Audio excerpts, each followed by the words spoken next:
All right. Hello, everybody. um, Welcome back to technically Hearth and Home. Um, Hearth and Gnome. I'm gonna kill you. That one was really good. Thanks. You get a pass on that one. Aw, Yeah, fine. I appreciate it. I suppose chat doesn't have any context for that joke, but they will get it in a few minutes. He'll get it. He'll get a cat. You'll get it. You'll go, oh, that was pretty good. But so for context, I'll explain that to DJ. For context, Naraka couldn't make it to this session, and she also wasn't available to reschedule, which is too bad, but things happen. And typically, what I do then is just, well, okay, we'll skip a session and pick up next week. But unfortunately, I am leaving on that Tuesday morning, so I'm not available to just pick up again. And so they would lose an entire session, which would suck. So yesterday, it was short notice, but yesterday, me and the others who play Koja and Hilda and the children who left previously in normal Hearth and Home spent some time putting together a one shot in a single day. Which I'm very grateful for their participation because they were very good about it and they threw this thing together really quickly. So everything that you see tonight was done in a single day, including all of their stuff, all of my end of it. So bear that in mind. But yeah, without further ado, I present to you, well, you can see the stream title, Big Trouble in Littlegarden. And it is a prequel to Hearth and Home, and I'm not exactly sure how long this one shot will take. We might be done slightly early. We might be done slightly late. We might take an extra. I don't know. But we'll just play it by ear. We'll play the story out and we'll see how it goes. Because this is intended to just be one session long. To explain their map, this is the map that I keep bringing them back to at the end of each of their sessions, and they keep drawing little doodles. So you're seeing the remnants of several sessions of doodles in reference to Adelaide's broken arm, Hilda sleeping through a stealth segment, some drawings of cats in reference to Koja's children leaving. Their reaction to the wild woods, which seems to be not poggers.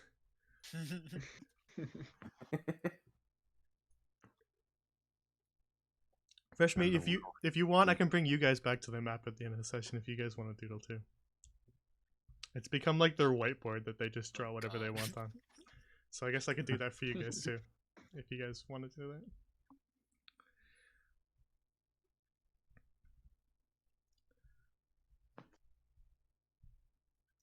But other than that,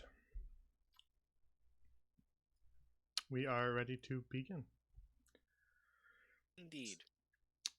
With the token art that I did in 4 hours. It's pretty good for 4 hours. Yeah. Much better than I could do in 4 hours. With the token art, I just randomly selected. I also forgot to put it on D&D Beyond. I added it for you. I don't see it. I mean, Hilda forgot theirs. It's on there. At least it should be. Oh, okay. When I go to their page, I see it, but not when I click the campaign menu. Weird. All right, other campaigns, I'll do the doodling thing at the end of your sessions too, then. Because it is actually pretty fun, and it creates like a little like time capsule where over the sessions you go, oh yeah, I remember when that happened.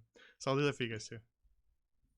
But today's session takes us away from the wild woods and Hearth Hope and brings us over to the Great Forest of Yvresse. And this session that you're going to watch today takes place several months before Hearth and Home, and is a bit of a prequel, but this is an age before any witches, wild woods, or one-eyed wolves. And today will take us to the heart of the great forest of Ivres, to a small gnomish town called Littlegarden.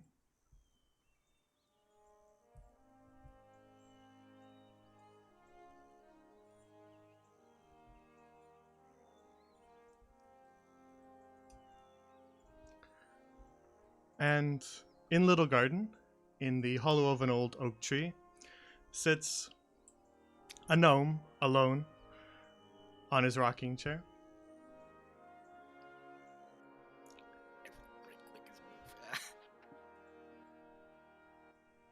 And this particular gnome is experiencing the sensation that perhaps his once bustling home that was busy has now become more of an empty nest. So,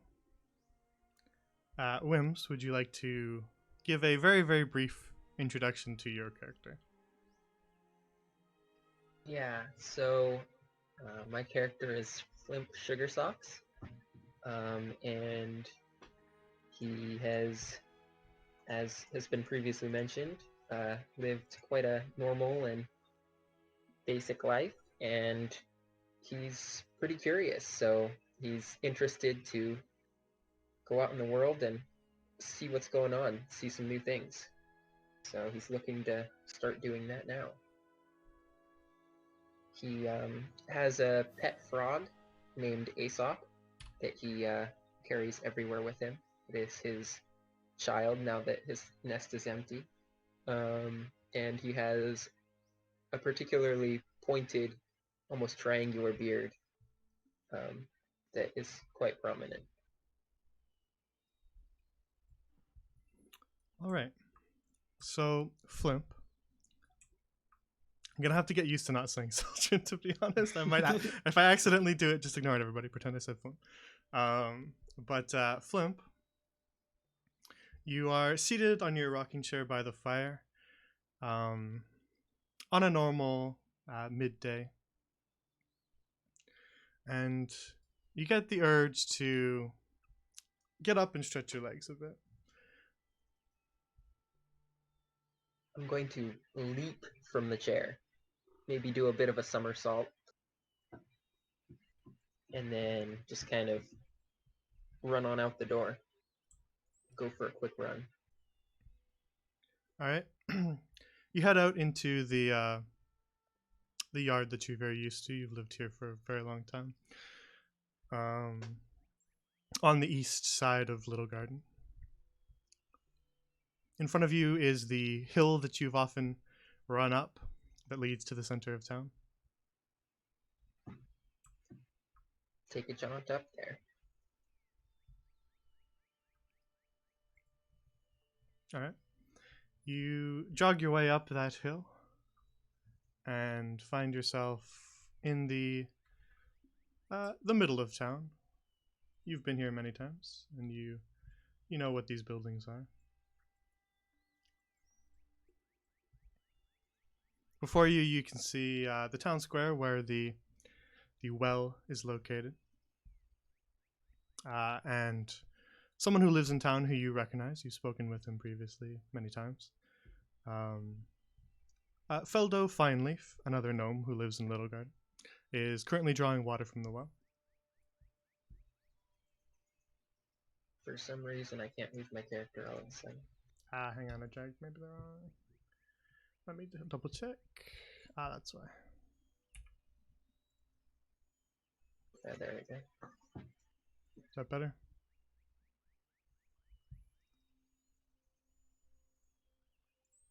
Hello, Feldo.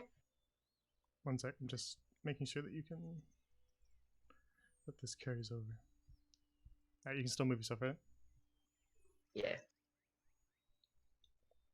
Perfect. Fildo looks up in his usual kind of nervous glances.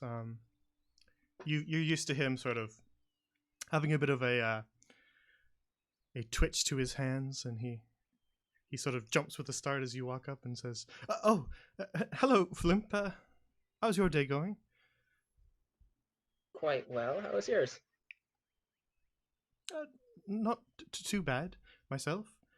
You know, as days go. Fair enough. And I'm just gonna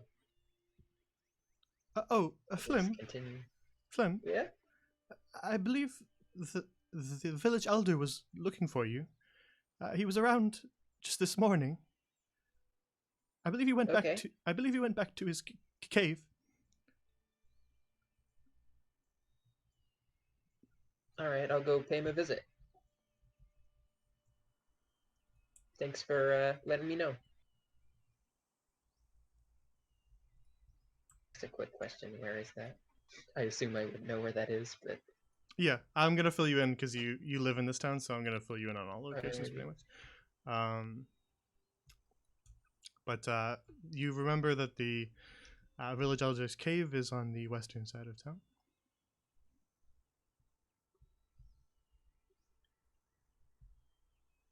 I guess I'll just. Thank you, Beldo. Just kind of take off running down towards the cave. Yeah, off to your left as you take off, you can see the town tailor, Tala, who is just kind of sitting out front of her house and knitting. Flimp just went Noom, but you Zoom. know, with a GN. He's a zoomy gnome. Fucking damn it. Gnoom. Could not take an elf. Could not take a goblin. So as you head to the west, you are continuing to go uphill towards a large rock face, and which has a opening in it. Let me see. You can still move, right? Mhm. Perfect. Okay, it's fixed. The large rock face with a cave opening in it. 2 lanterns sit on either side of the cave entrance, glowing. Not quite as bright in the midday sun. Just gonna take a second to look at one of these before I go in. And inside you see 2 owl bears. Not again. Revenge of the Not Elves. again. What do you mean again? This is the first time. The You don't know lanterns. Flump's backstory. The lanterns are sort of growing on sort of a twisted branch, and appear to be full of fireflies that naturally light itself. Oh, I'm gonna talk to them. Just like, hey, little guys. They flutter around I'm- inside the lantern as you talk to them. Fine day we're having. Thanks for all your hard work. And then I'm gonna just kind of skip on off.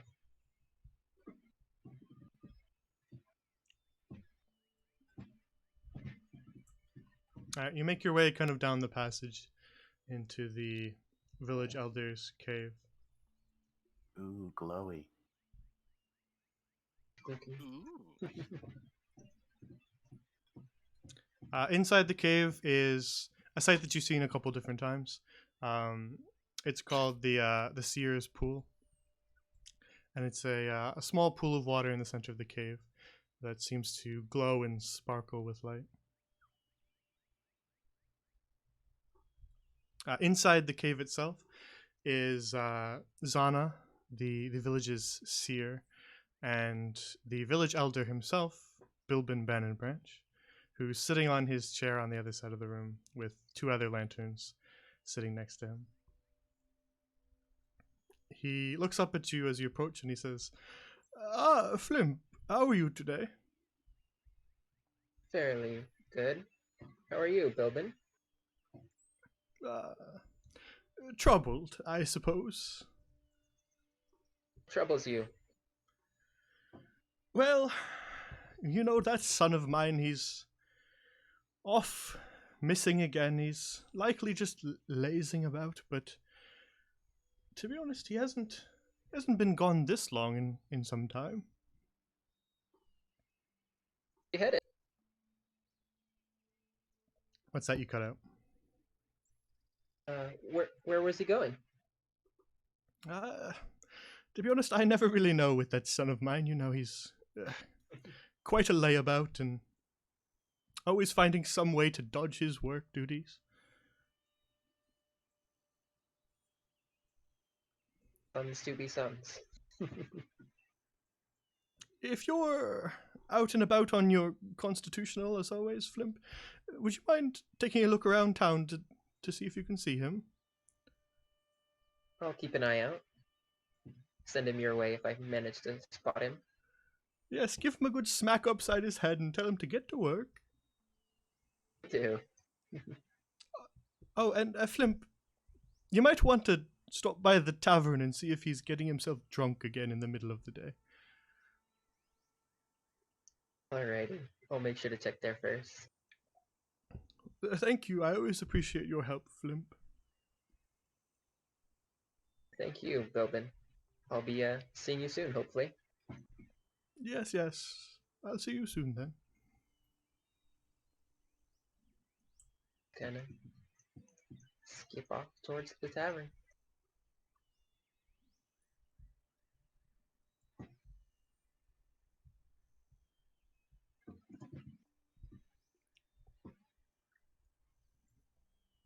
Alright, you head out of the Elder's Cave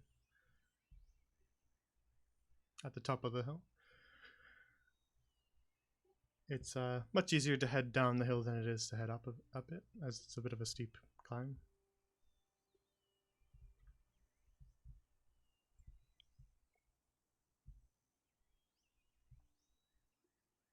And make your way back to the center of town.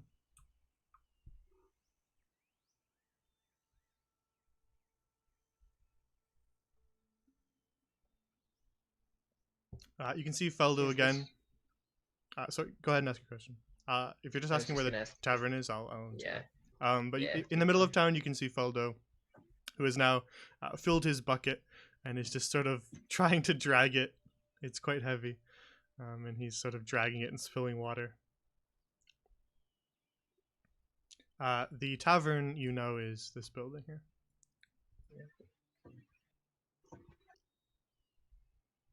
Hey, Faldo, you need some help? Yes, actually, if you don't mind. Of course. And I'll just kind of take one side of the bucket Right. and carry it. You help Faldo carry the bucket of water back towards his little hut on this side of town. And he places it down in front of his house and says, I think I should be able to handle the rest from here. Thank you, Flimp. And just start skipping off towards the tavern. Right. The tavern is a larger building, one of the biggest in town. Isn't really frequented by too many outsiders, as you don't get a lot of visitors in Littlegarden. It's more just for the locals, for a place to relax in the evenings and nighttime. So you head inside the tavern.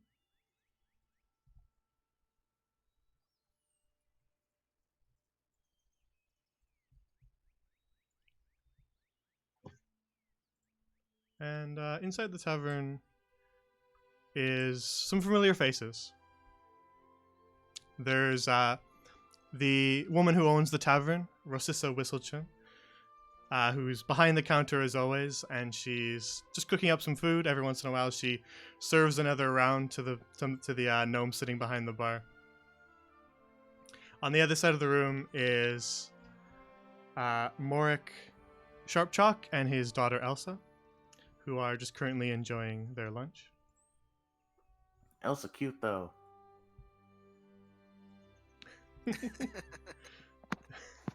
New Swiss. And No Swiss.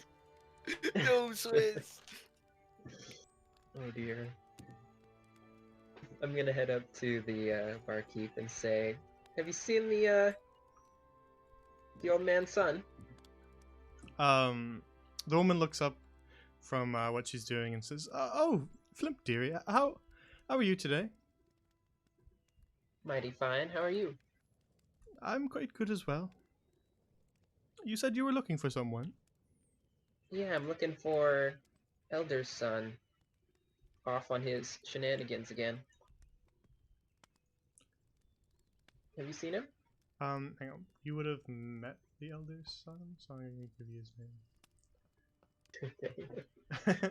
Because there's no reason why you wouldn't know this. His name is Lanric. Henrik. Okay. Oh, Lanric, that old layabout. Actually, no, I haven't seen him. Usually he's spending some time in here or about town, but he hasn't shown up today. When was the last time you saw him?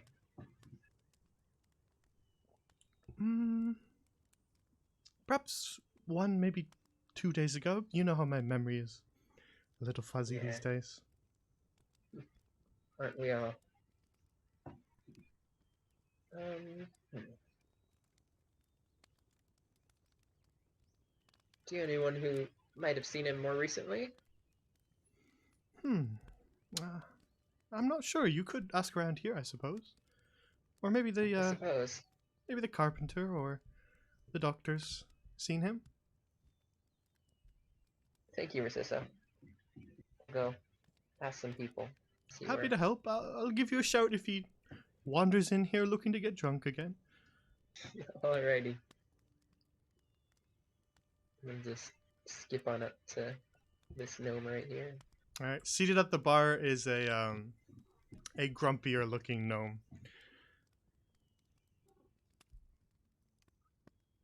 And do I know their name? Yeah, you recognize him as Beckman, the farmer in town. Afternoon, Beckman. I'm gonna hold my finger up while I chug my drink. No need to be rude. Have you Nope, seen? sorry. Almost finished. Oh, Alright. the other What do you finger.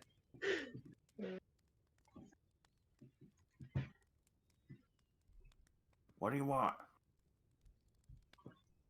You've seen? Said his name was Lenric. Lanric, yeah. Have you seen Lenric around? Let me think. Not today.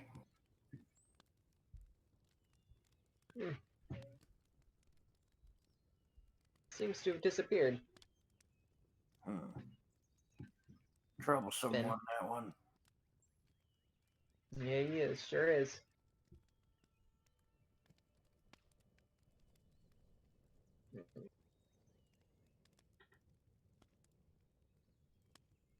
The elders asked me him. Do you know? I mean, I know you haven't seen him today, but you got anything on him?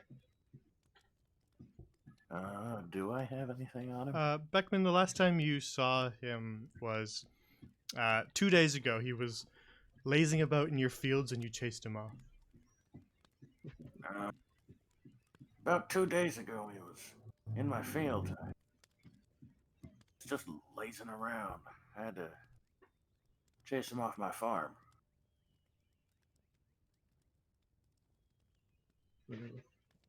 Well, you mind helping me look for him once you're done with your drink there? I guess. I finished all my field work for today, so I'm free. Great. Awesome. Should be a nice adventure. Uh, I'm gonna go ask Morik over here, see if he knows anything. I'll be back. Alright, take your time. Just skip on over to Morik. So, seated at this table over here is an old gnome with a long beard and a large hat that kind of covers his eyes. He's seated, just eating a meal, and he looks up as you approach. Flimp, can I help you? Afternoon, Mark. Have you seen Lanric. Lanric? I could not remember this name. Have you seen Lanric around?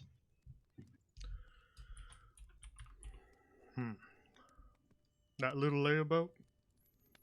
Yeah, that's the one.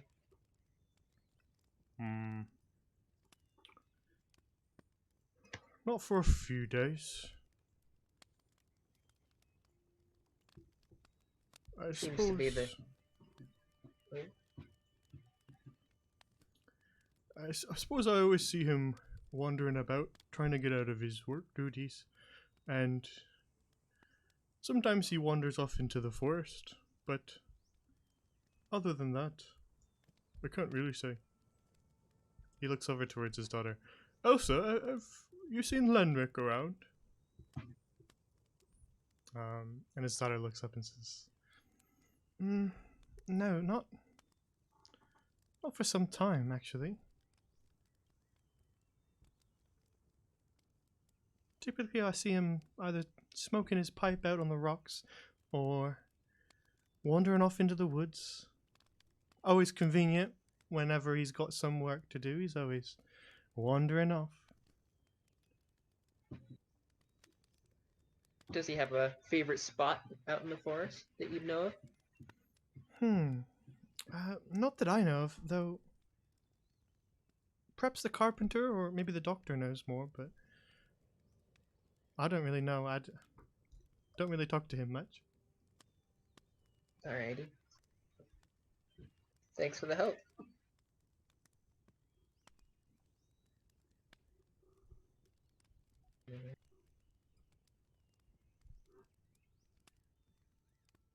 I'm gonna step back over here.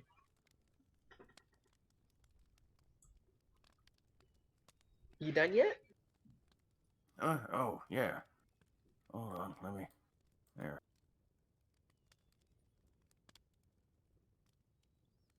Alright, where Let's to? go. I think the carpenter or the doctor is the next place we should go. That's what I've heard from around here anyway. Alright then.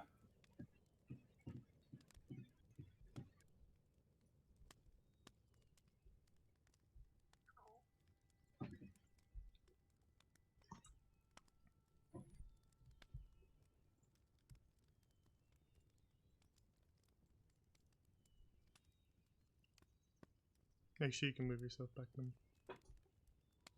Alright.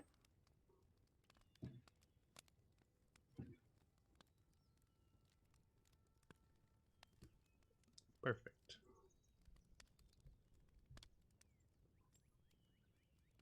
Alright, you make your way back out into the center of town. And Flimp and Beckman, you both know that the apothecary or the herbalist, whom most people just call the doctor, and the carpenter are both of their houses are located in the south side of town.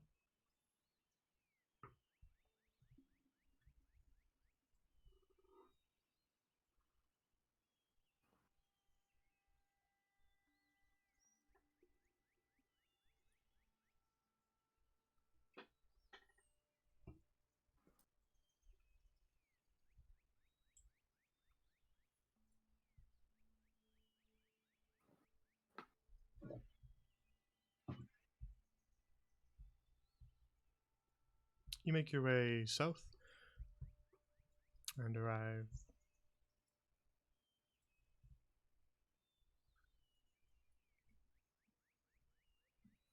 near the carpenter and herbalist houses.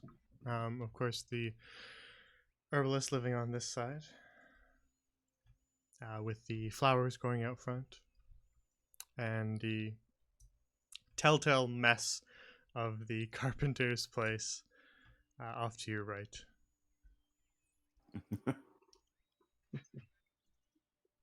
It doesn't look too bad. At least from a bird's eye view. But we check out the doctor first.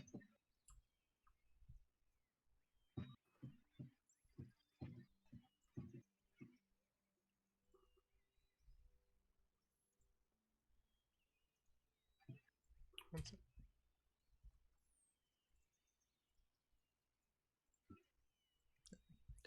So you knock on the door to see if the herbalist is home, and you hear dot dot dot. Oh God.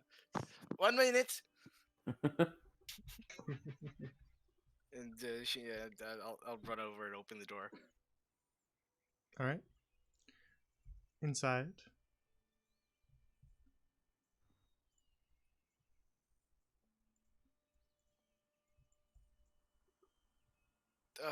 What is it today, Flimp? What's wrong now? The Lanric, the chief's son, has gone missing, and he's been away for a little bit longer than usual. So I was sent to look for him. We were wondering if maybe you had any idea where he could be. Do I? he was pestering you around maybe 2 days ago. He was pestering you for any sort of herbs that he could put in his pipe. He was around here 2 days ago asking me for something to smoke, but that was about it. Seems the last anybody's heard from him was 2 days ago. Strange. Quite odd. I imagine he's gone off in the forest taking a look around. So,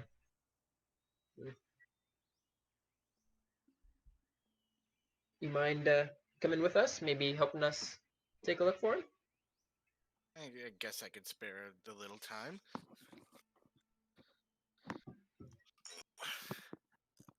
I'll just lock up real quick. All right, we'll go talk to the blacksmith, or the what do you call it? Sorry, I'm sorry. Carpenter. Carpenter. The carpenter. We'll go take a look at the carpenter and see if he's got anything, and then we'll head out. Alright then. I'll come outside and I'll lock the door behind me. All right.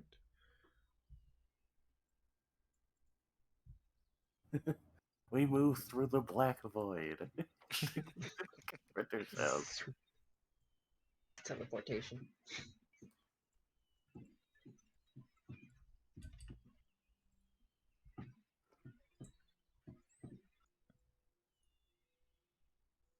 All right. You head across from the doctor's house, and from inside the carpenter's house, you can hear the usual banging of a hammer against a nail.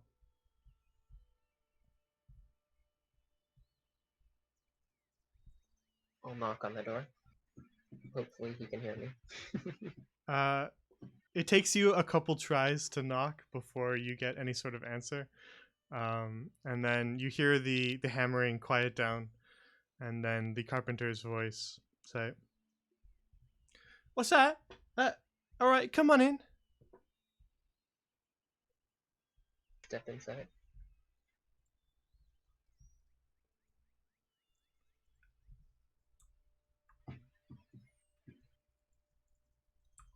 Inside is the carpenter of Littlegarden, Nyx Coppercollar, and she is behind her desk as usual, hard at work fixing something that seems to have broken around town. Good afternoon, Nyx. Afternoon. Can I be something broken? Someone might be taking a What do you mean by that? look for. Well, Grim? Lanric's gone missing yet again, and he's been gone for a while. So we're just asking around, making sure, seeing if anybody's seen him. You sure he's not just getting drunk at the bar? already checked there. Unfortunately, he doesn't appear to be in town. Well, a little while ago I saw him head off in the direction of your house, actually. How long? But that was several days ago, so if you ain't seen him, then I don't know. Would I have remembered him? Coming No, to you my were house, like, or- you didn't come to your house, but you don't remember seeing him around, but you were also inside, so he definitely didn't go to Right. your house, but maybe that area. Right. Well, thanks anyway, Nix. We'll see you around. Kind of turn to leave.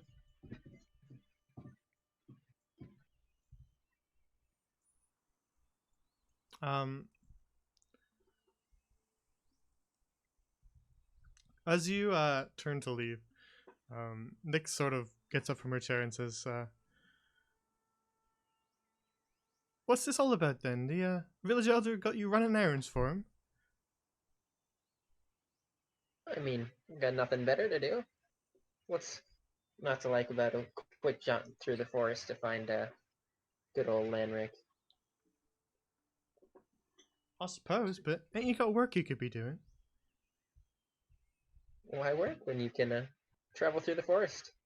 Maybe you find some adorable animals, and I'll just kind of like gesture over at Aesop. I suppose. Ain't it dangerous out in the forest, though? Not too bad. Nothing too scary that I couldn't handle. Fulton just kind of clears her throat. I mean, speak for yourself over there.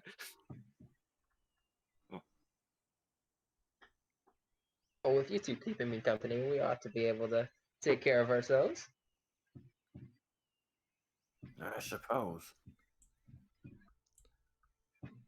Flimp, as you look at your compatriots, you see a doctor wearing nothing but common clothes, carrying nothing, and a farmer who is slightly tipsy and also not carrying anything.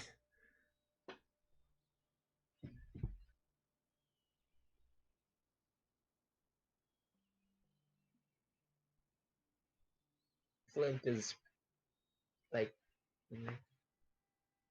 What? I'm thinking. Do you guys have any objection to running a quick jaunt through the forest? Fullman and Beck, you get the you instinctively know that heading out into the forest is just not something that people do. It feels a bit too much like an adventure to you guys.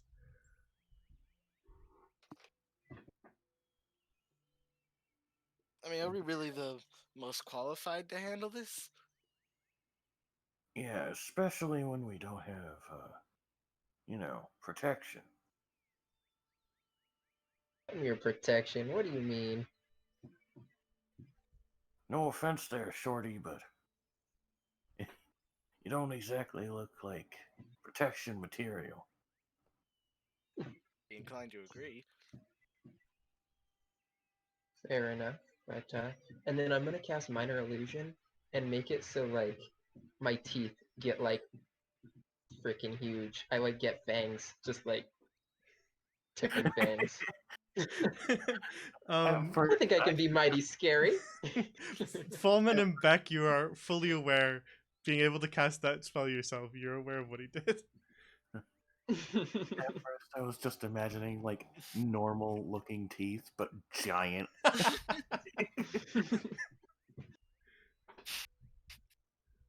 It's not that impressive, Flimp. I don't want to use anything too special. Might need it out in the forest. See, I don't like the sound of that.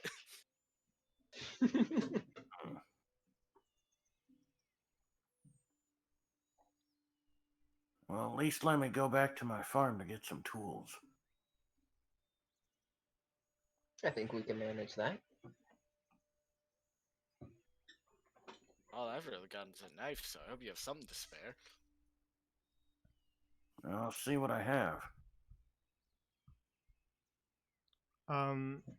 Nix just kind of waves you guys off and says, "All right, you lot, don't let Flimp get you killed on one of his little attempts at excitement." I've lived this long, I'm not ready to die yet. Whatever you say. All one's own friends, I suppose. And you head back outside into the south of the village.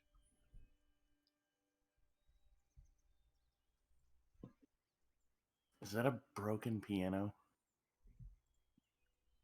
It That is. is, isn't it? Beckman, as a frequent patron of the tavern, you recognize it as the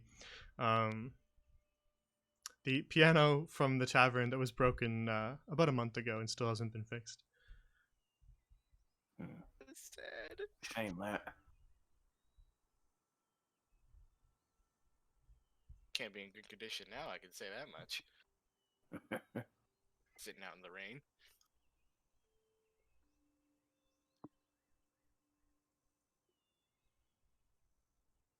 My farm's up north, right? Yep. North side of Alright. town.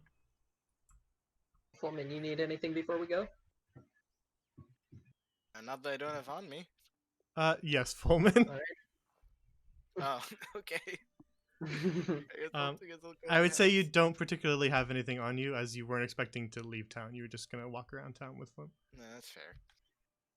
I'll wait outside, I guess. All right. So Yeah, they're waiting outside. Yeah, I didn't need to cut inside for this. I'm just grabbing like med kit and herbs and all that. All right. Guess my knife. But That's about all I think I you have. you know what you have, but I wanted the chat to be aware too. So I was watching. That's fair. So you gather up what you suspect maybe you'll need.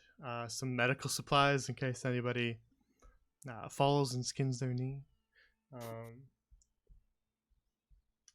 And you grab the old pot lid from your cauldron that you use to brew up some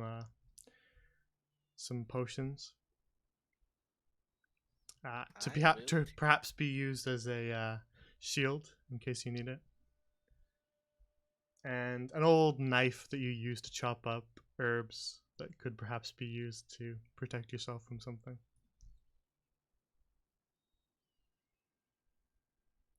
As you begin to head out again, Fullman, with your new gear all on you, you remember that you spent the other day brewing up a health potion that you tucked away in a cabinet. Handy, I suppose. I'm gonna head back out. All right. You turn around, grab the health potion, stuff it in your bag, and return to the rest of the party who is waiting outside for you.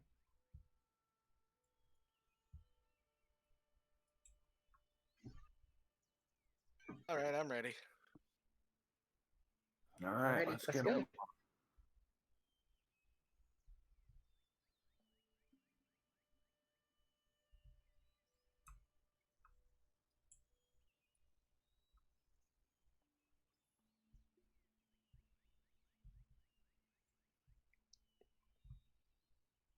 And then you make your way back towards the center of town with Fullman now in tow.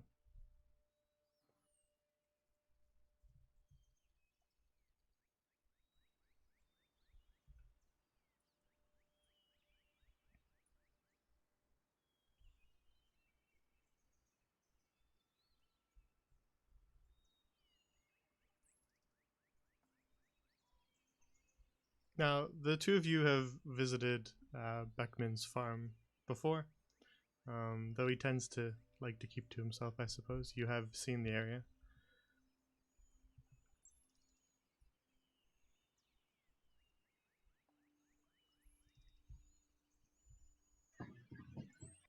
Alright, and Beckman, this is your farmstead.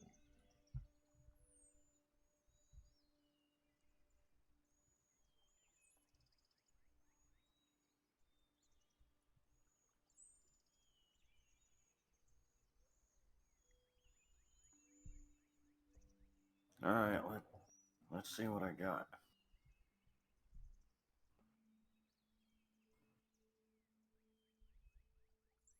Make your way inside the small house.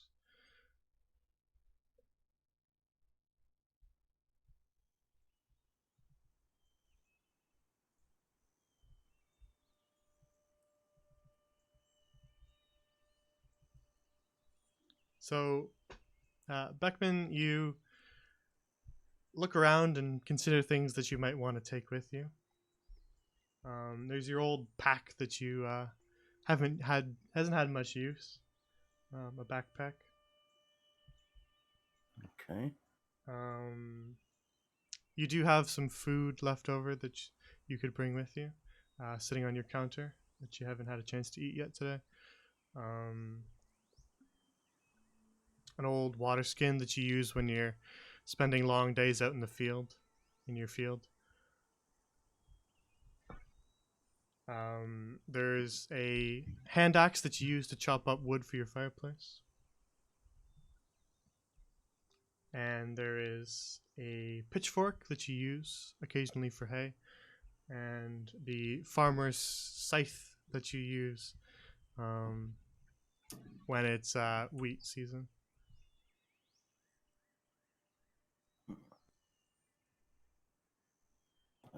Let's see here. I got my pickaxe, or not pickaxe, Pitchfork. pitchfork. I've been playing too much Minecraft. Leave me alone.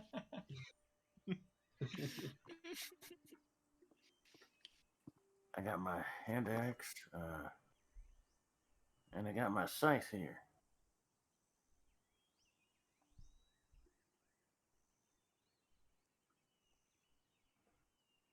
Do you happen to have anything on you there, Blimp? I've got my spell book. I'll just kind of flip through a couple pages. Alrighty then, I guess I'll take everything.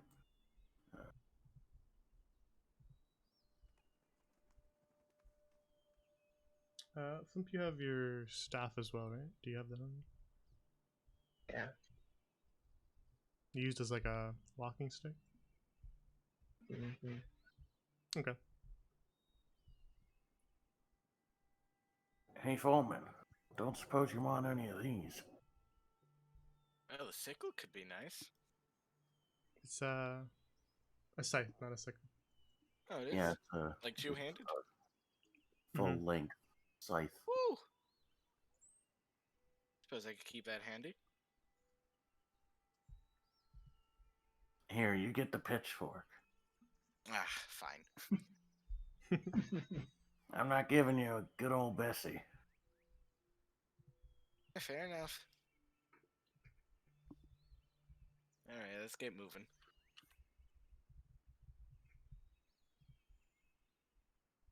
One second. Anything?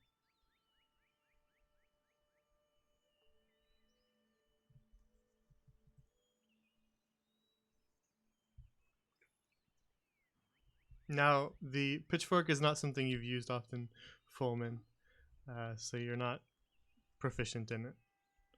Yeah, I figured. Darn. You spend some time gathering up a couple supplies. Tuck some of them away into your packs, and then head back towards the center of town.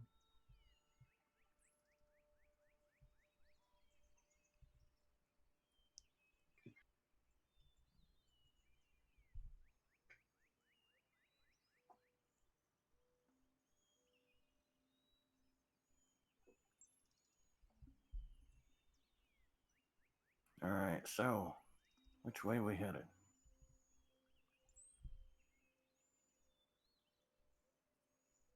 So, judging from what I heard in the tavern,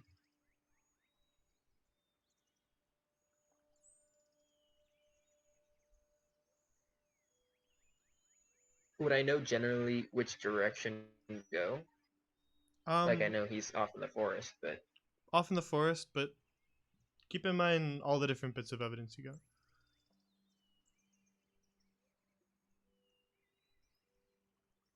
Unless you weren't paying attention. got. In which case, I can help you out, but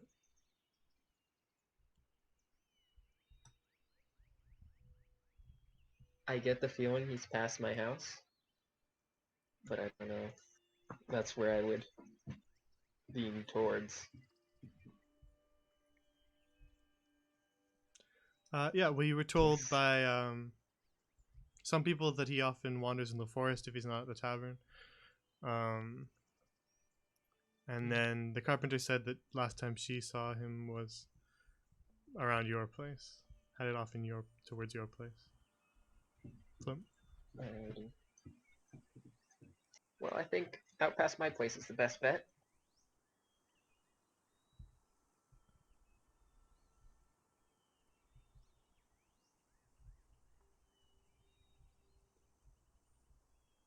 All right. The group then proceeds down the hill towards Flimp's old oak tree. I love the little line at the top of the map. What's that? Oh, that's two Flimps. What were you saying? I love the little line on the top of the map on that tree. Oh. Go to the left, I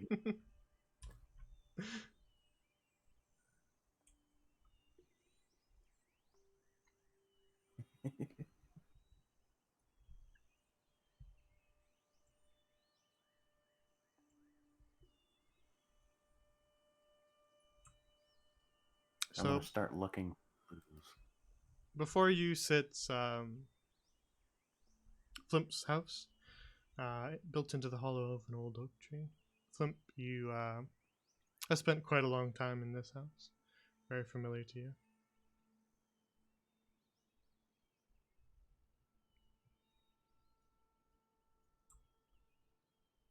There's a small little pond to the the north, just out to the side of your house, and another little path that kind of leads out further into the woods.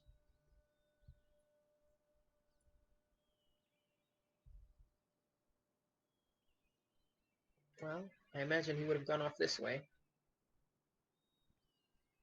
Would I need to grab anything before I left? Assume that I.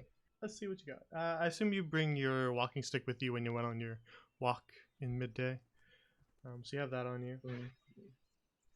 But you might not have your ink and your pen or your parchment on you. But perhaps your spell book is on you. Yeah. So if there's I don't anything imagine that, I'll need that stuff, so. yeah, if there's anything that you particularly want to grab, then you can go ahead. But if you think you're fine, then you're fine. Okay. Make Alrighty. one of I am you ready. make a survival check for me. Alright, guess I will.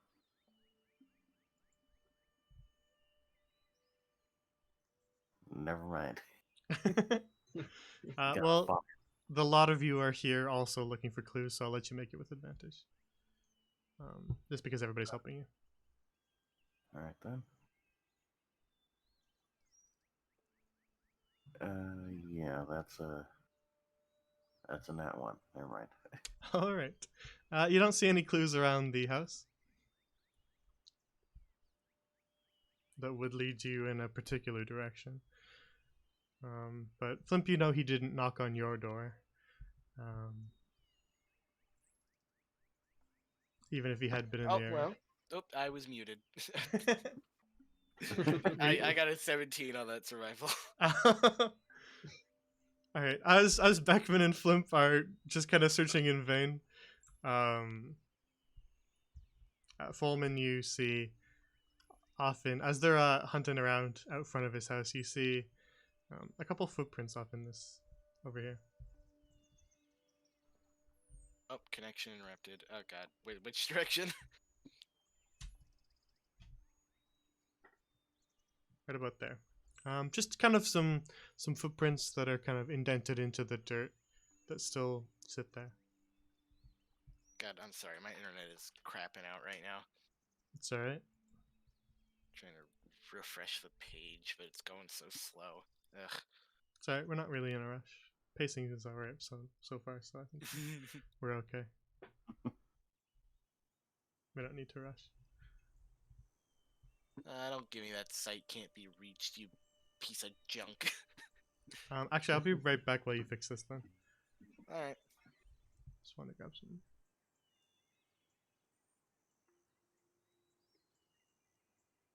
So how about them gnomes, huh, chat?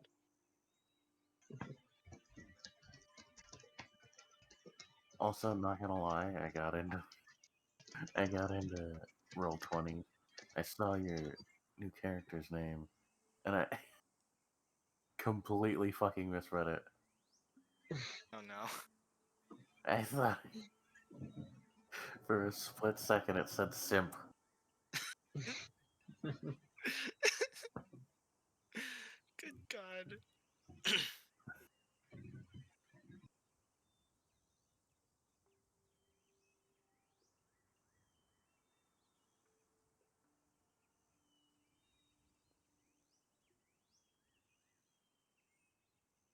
Simp sugar daddy. Oh, I'm Oh awful. dear. I'm awful. What did you say? I don't want to repeat it. Do it. I said simp sugar daddy. Oh god. How are you doing, chat?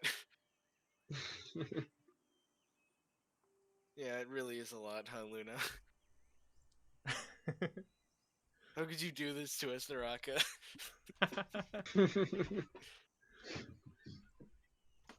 Anyway, I'm back. Which Play with Naraka for 2 weeks. so, which direction was it now that my internet is better? All fixed, all good? Uh-huh, I think so.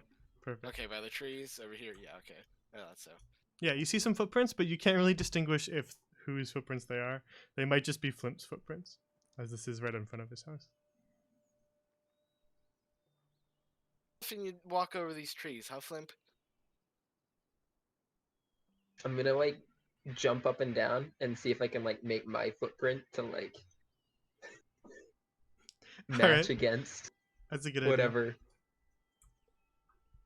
Alright, you vigorously hop up and down,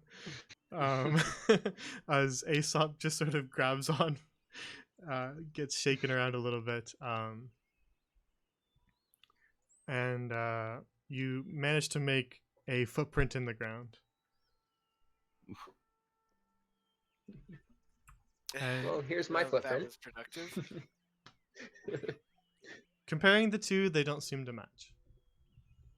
Well, I guess we know which way he went. Oh, I'm not looking forward to this, but I think he's over here. Neither am I. Sure am. And I'm just gonna Yeah, well, kind of after like you. eagerly follow. Also, Jay needs to stop making cute fantasy girls.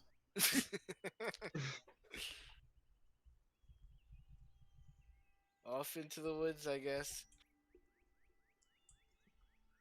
Sorry, this way. Yeah, I was like, Oh. why are you guys down here? I don't know. Clearly this way. There's an opening. It was not clearly that way. Yeah, okay, whatever. Going over here.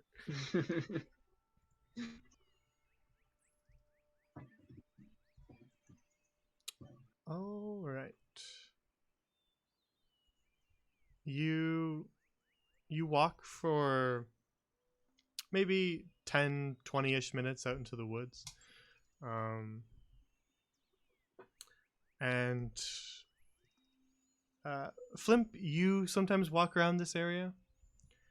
And occasionally, Fullman, you wander out to gather some herbs, but you never really go too far from the village.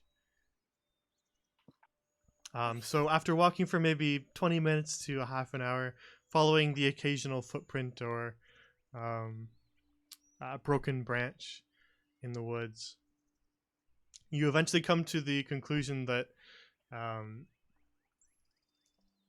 Beckman and Foreman, this is the furthest from the village you've gone in many years.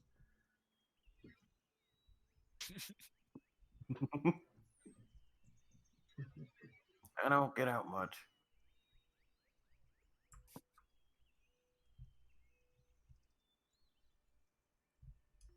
We're up in this corner. Insert that one Lord of the Rings meme. I haven't even watched it, so. Neither have I. I can't believe these guys.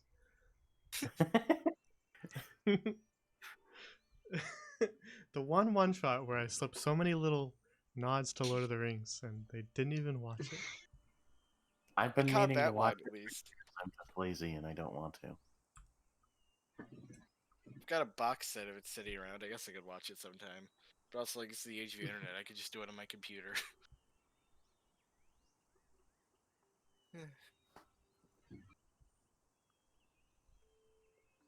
That's how you know an older relative hasn't caught up with the times, when they give you a box set of a movie.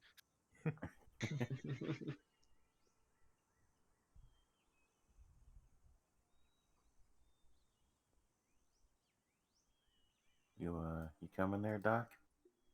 Why is my internet like this? Alright, hold up one sec. As Life is pain. the doctor needs to tie her shoe, which has come undone. I Sorry. hate to be doing Can't this, be I'm as so bad as the sorry. tech issues I had in that one Classic Crows episode. So What happened with that? the entire internet died on me, and then once I unplugged and replugged in my modem and it began to work again, then Discord decided to not work, and would just mute everybody, and I could not hear them at all. And then Roll20 glitched out because the internet went down, and decided to spoil the reveal of something that I had planned for later, which was very nice of it.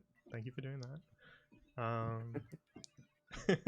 And we spent like a whole, like, I don't know, half hour just like waiting for things to fix themselves, and so that's why there was that. There was like 4 different VODs for that one Class of Crows episode, because one of them was only like 30 seconds long, where the internet came back and then died again.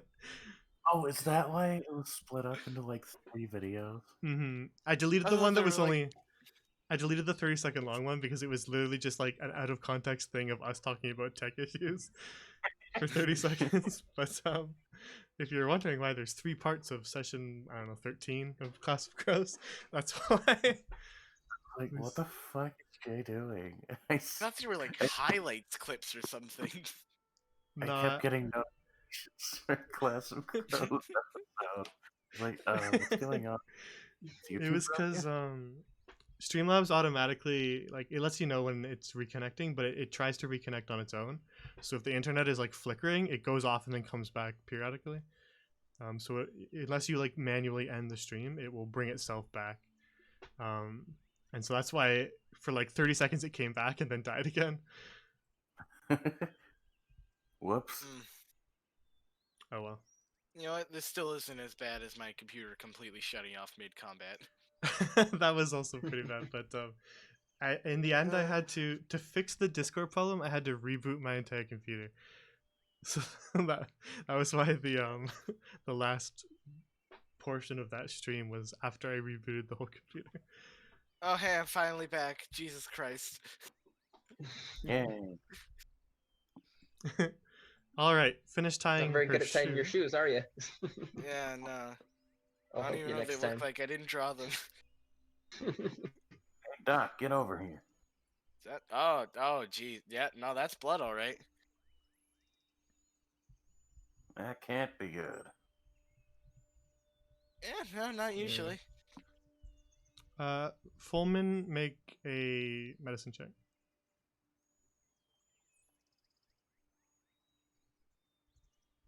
17. I can tell that blood being outside is definitely bad. Sorry, I'm just joking. So there's a small spatter of blood um, on the ground that looks dried, and then there's a rock sitting next to it that also has a small spatter of blood dried on it. And they're like it's like a different splash pattern on both. Like they weren't from the same. Like it wasn't sitting there when it happened. Yeah, you get the idea that it wasn't sitting there when it happened. Ugh. Oh, jeez. I think someone might have used this to clock someone over the head. Yeah, that it sure looks like it. That's for sure. Hmm. Hey, is it too late to turn back? Oh, I Yep. sure hope not. It I was sure afraid is. to say that. Way too late. You Just better have some. Sorry. hold in these positions for a sec. I just wanted to say something, but continue with what you're gonna say. You better have some really good. You better have some really good stuff in that book. I got some stuff. Hopefully we don't have to use it. Beckman and Flimp, this is honestly the first time you guys have seen blood in quite a while. Littlegarden is very, very peaceful, and it's not often that you see anybody bleeding. Fulman, you see the occasional bit of blood because the carpenter sometimes scrapes herself up as she's fixing things, and she'll come to you for minor bandages and wrapping small wounds. But nothing really of this sort of sinister implication has really plagued Littlegarden in like well over 100 years.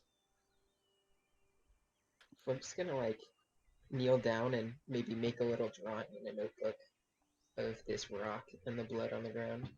First thing I think you're gonna draw with the blood. Oh yeah, Think about it. is it dried up by now? The blood? Yeah. Yeah, it seems like it's dry. Fulman, you've seen this kind of dry blood on times when somebody walks in with a gash that they've opened on their hand, a certain carpenter, and drips some blood on the ground that you forget to clean up. You've seen it kind of like that. It's a couple days old, dried. Well, at the very least, it's not recent. Somebody make an investigation check with advantage because you're all here. Just pick somebody. I can do it. I'll do it. Ooh, nat 20. All right, Beckman. As the two of them are looking at the blood and Flimp is drawing a picture, you sort of take a couple steps back and get a look at the bigger picture. You can also see now that you've sort of taken a couple steps back, you can see that the grass in this entire area has like a little bit of an indent, as if somebody was lying on it. Hmm. It's sort of tamped down slightly from the other grass.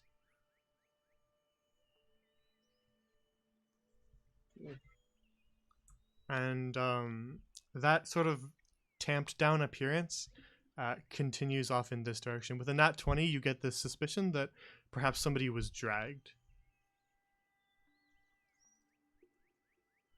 Hey, I think whoever was hit with this rock was dragged away.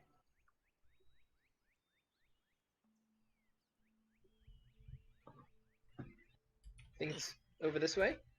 Yeah. That's about right. Oh, joy, more blood. Hold on. Whoa, where did I go? Whoa. I'm dragging you all back here and you keep moving. Alright, there we go. That's fine.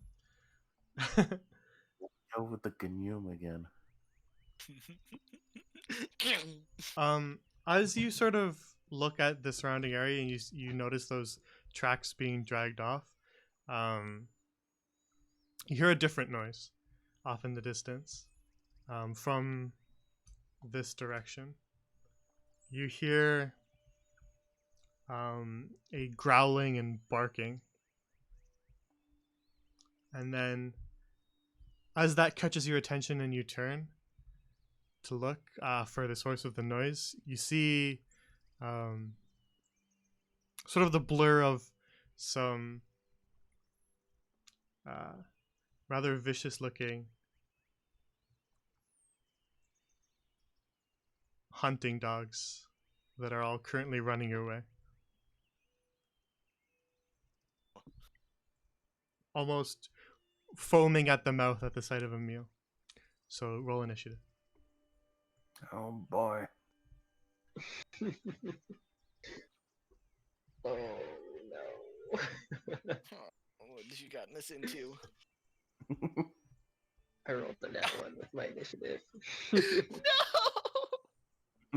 Oh Oh, god, the fucking wizard rolled You it. know, I was just gonna kill them all, but that's not gonna happen now, so. Fine. Ah, the doctor goes first. Great. Oh great, with my 2 spells. You can do it. Hang on. Something's off about the Actually, encounter. I gotta edit something.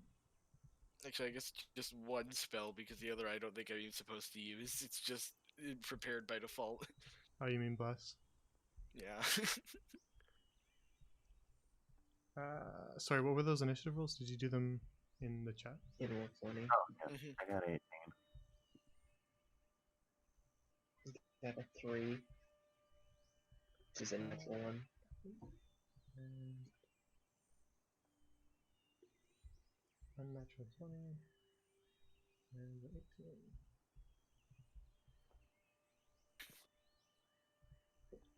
Alright, first up is the music, but after that is Fulman. Oh god. Go.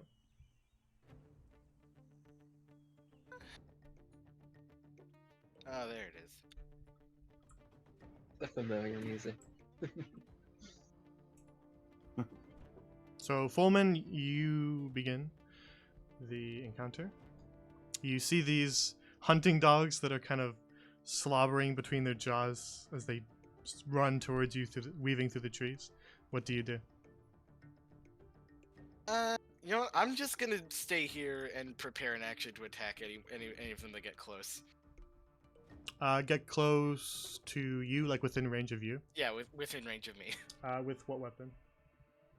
With the knife, because that's the one I Okay. have out right now.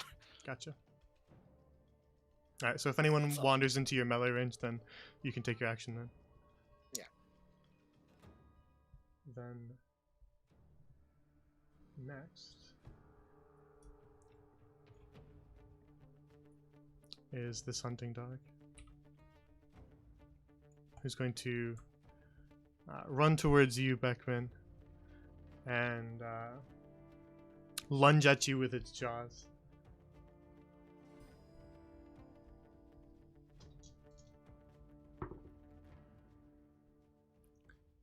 And it misses, but Whoa!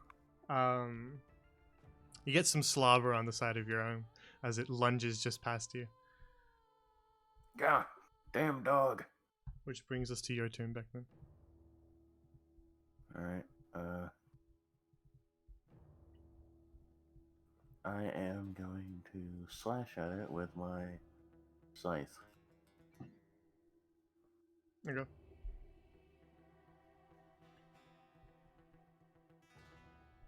$15. That hits. Alright, and 8 damage. Alright, this dog that just ran up and lunged at you, you sort of instinctively just lash out at it with your scythe. And you open up a big gash on the side of its neck, and it just Ooh. goes limp.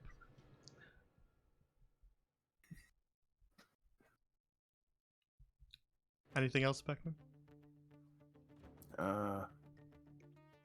No, that's it for now. I'm gonna wait. No, actually, can I like prepare another attack? No.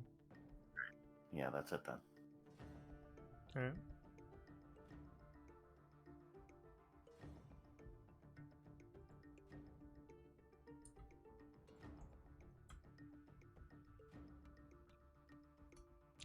One of the other hunting dogs is going to sprint top speed towards you, Flim. And it lunges at you as well with its jaws.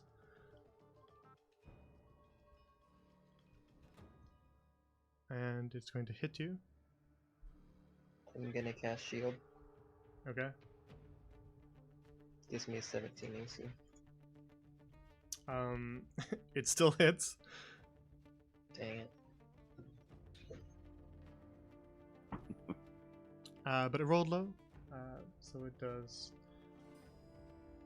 3 piercing damage as it just sort of catches your arm past your shield and opens up a bit of a bloody bite on your arm.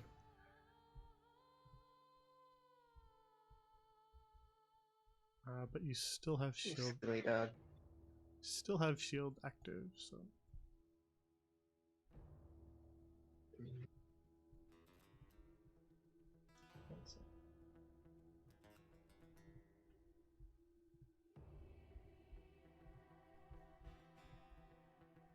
All right. Next is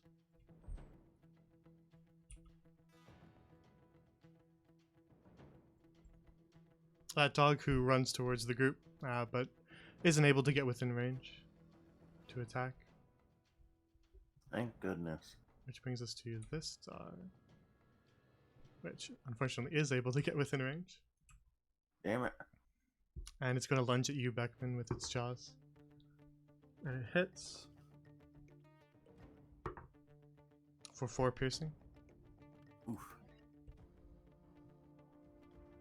Bites at your calf and sinks its jaws in, and you feel some pain. And hot blood kind of pour down your leg. Which brings us to Flimp's turn. So my shield goes away.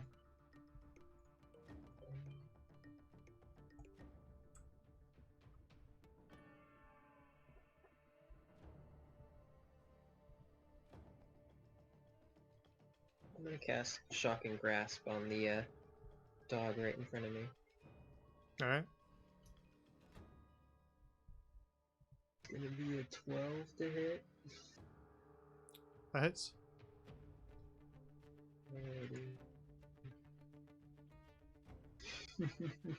Good God. 1 point of lightning damage. Is that one point, sorry? 1 point, yep. Nice D8 roll right there. God. Alright, you give that dog a jolt and it sort of yelps, but then looks Yeah. more angry at you than ever. And then I'm gonna just back up. Right back here. Hey.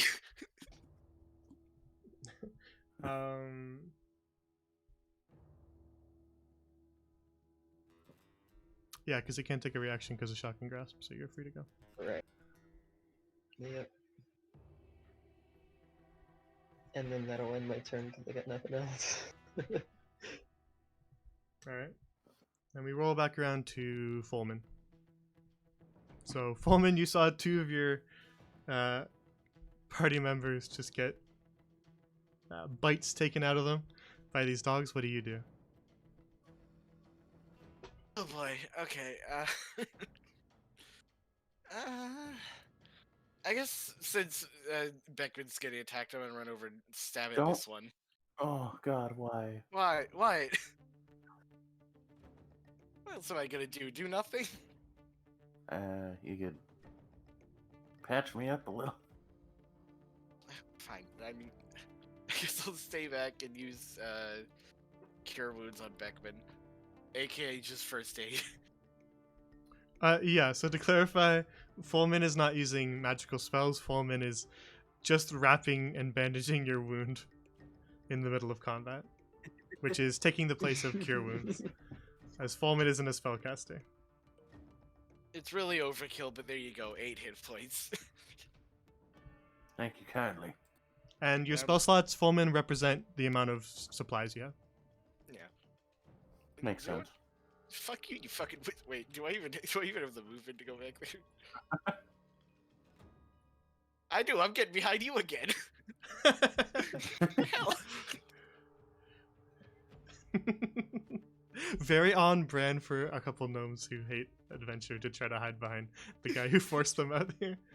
Yeah. Very good RP. I didn't force you out here. I'm referring to him. I know. But Yep. We are technically behind him too. So that brings us to Beckman's turn as we skip the dead dog. All right, now can I make like a wide sweeping attack? No. Damn, that would have been sick. You're attacking You with have your 10 range. you're attacking with your scythe, correct? So you have a longer range than usual. Yeah. But you can't attack multiple things in one turn unless you have extra attacks.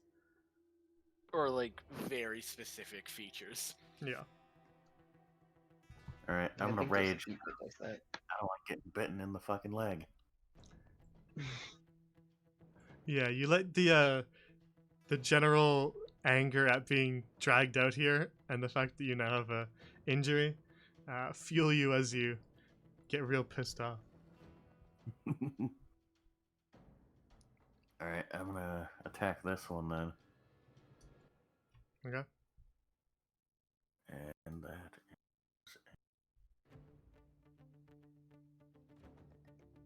is 17. Hits. All right, and 7 damage. Oh wait, +2. 9. Yeah, +2 from your rage. So you slice at this one and catch it with the edge of the scythe. And it goes limp as well. All right, and then I'm gonna shout, "Back off! If you know what's good for you." Oh, I'm way ahead of you over here.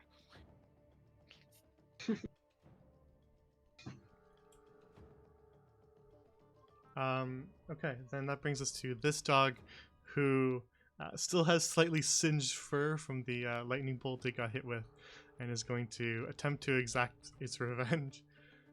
Oh god. I think that gets an opportunity attack. Is that not correct? By who? By Beckman? Oh Is it yeah, just that a is in range? Beckman's range. Oh yeah, sure. Sure. Yeah. Go for it. Haha.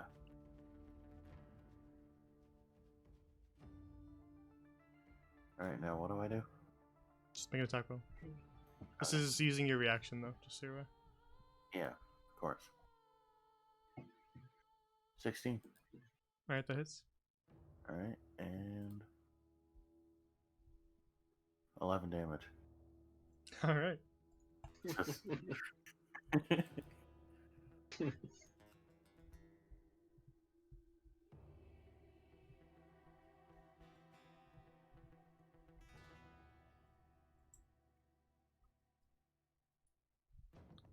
The last dog is going to bite at you again, Beckman. And it hits. Damn it.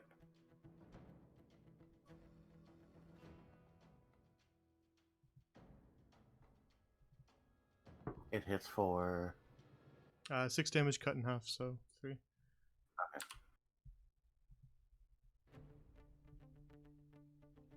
ow. Just ow. Flimp, it's now I'm your doing turn. that.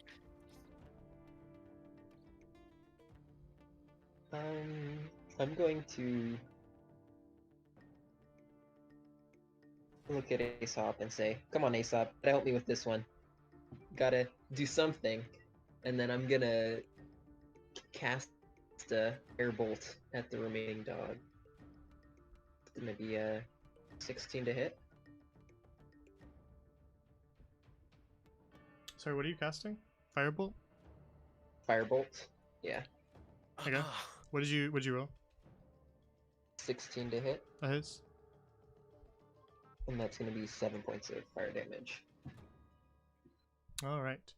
You catch this dog on the side as it's focusing on Beckman, and it falls over too.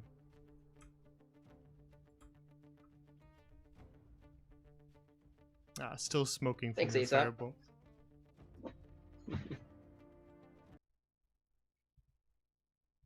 All right.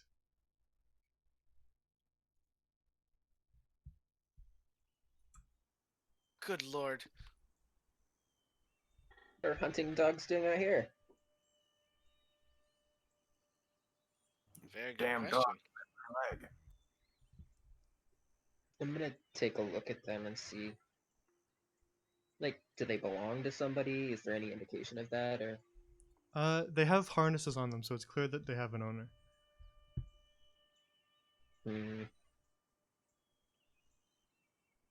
Whoever owns these dogs is gonna have some explaining to do.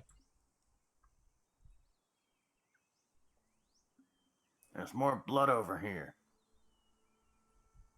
I'm gonna take off one of the harnesses. Okay. And kind of bring it along with us. From the looks of things, I don't think their owners are going to be in the mood to talk. Yeah. Well, that's unfortunate. I've got a few things to say to them. You may get your chance to speak with your blade.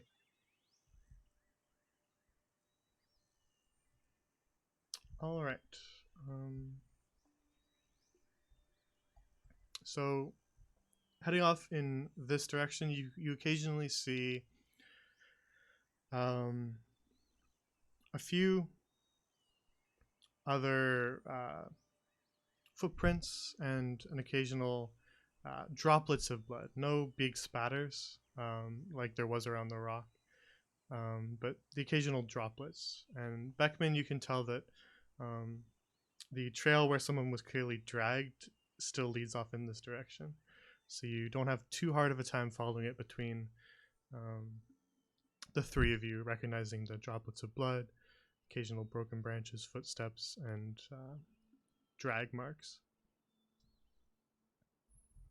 And you head maybe another half an hour in this direction following this trail.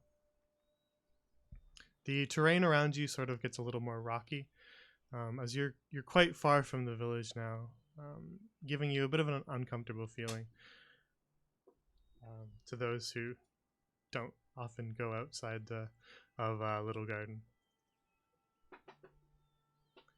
And after some time walking, you hear off in the distance the voice of a man yelling, "Daisy? Freckles? Where are those damn dogs off to now?"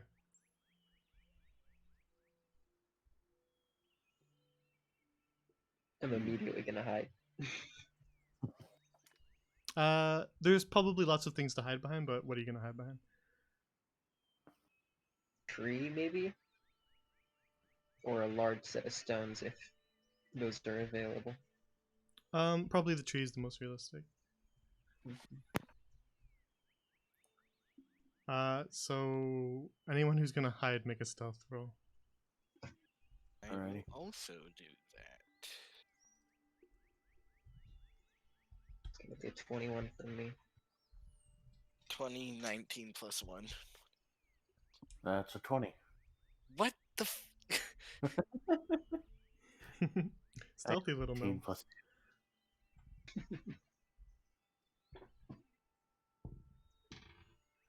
All right.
As you sort of hide, you hear the shouting off in the distance.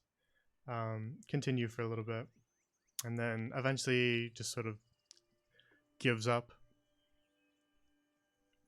But as you're behind your hiding spot, you can see a bit of smoke kind of lazily up from the trees, just wafting off in the distance. But you will have to approach to be able to see it better. Sneak forward quietly. Good idea. Okay. All right.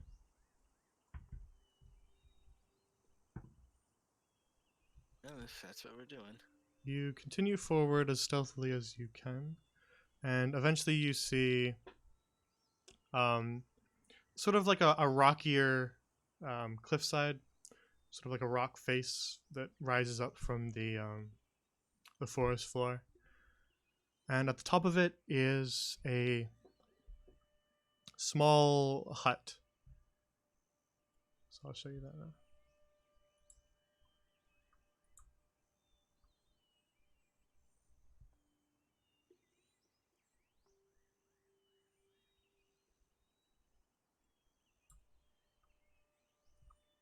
The cliff itself is rather steep, but you can still just see the top of a house beyond it with the smoke rising up off of it.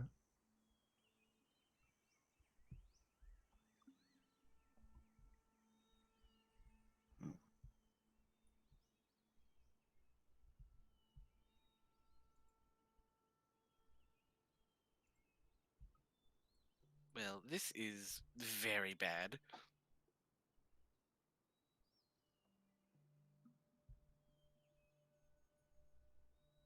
What do you think we should do?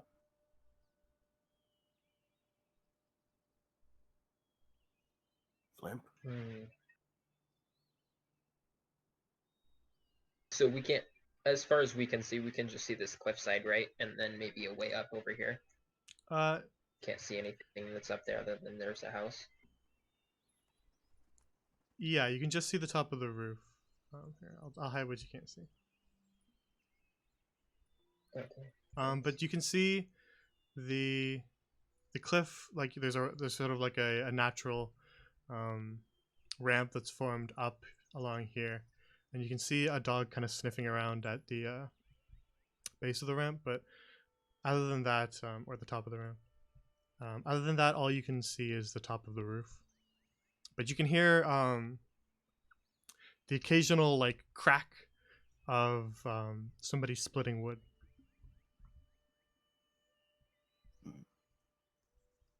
So I'm gonna try something weird. I'm gonna cast message on the dog. Can't you only do that on, like, intelligent creatures? I think I can only do it on things that understand what I'm saying, and I think I might be able to talk to the dog. I don't know. So I'm gonna just give it a try.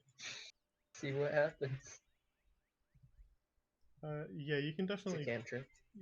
talk to it. Your animal thing is small and smaller beasts. To Right. clarify, I don't know the size of these dogs. they're medium. I'm just thinking. Okay. But what do you want to say to the dog? Because you can still message it; it just won't understand you. Okay. Hey puppy, why didn't you come on down here? We'll give you a treat. In the distance, you see the dog sort of like snap to attention and start looking around. And you can see it sort of sniff the air. Can I, In the terminal. Oh. Yeah. Wait. Can I cast Minor Illusion on, like, right here? Okay, what are you doing with it? I'm gonna make, like, a rustling noise over there. All right. Um,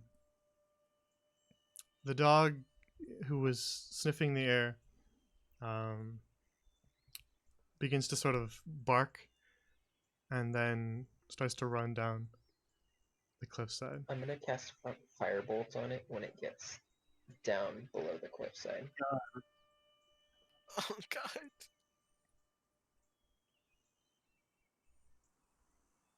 Right now. Okay.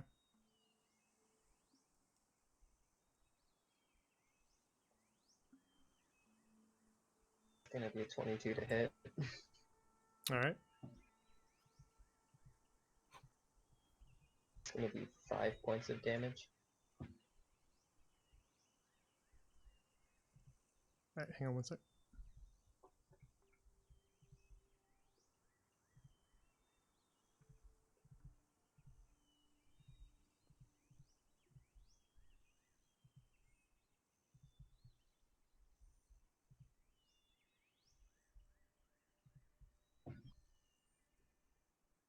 Okay.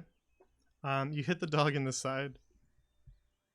It wasn't expecting that, clearly, as the bolt of fire goes flying across and smashes into the side of the dog, and it lets out a yelp and then falls limp.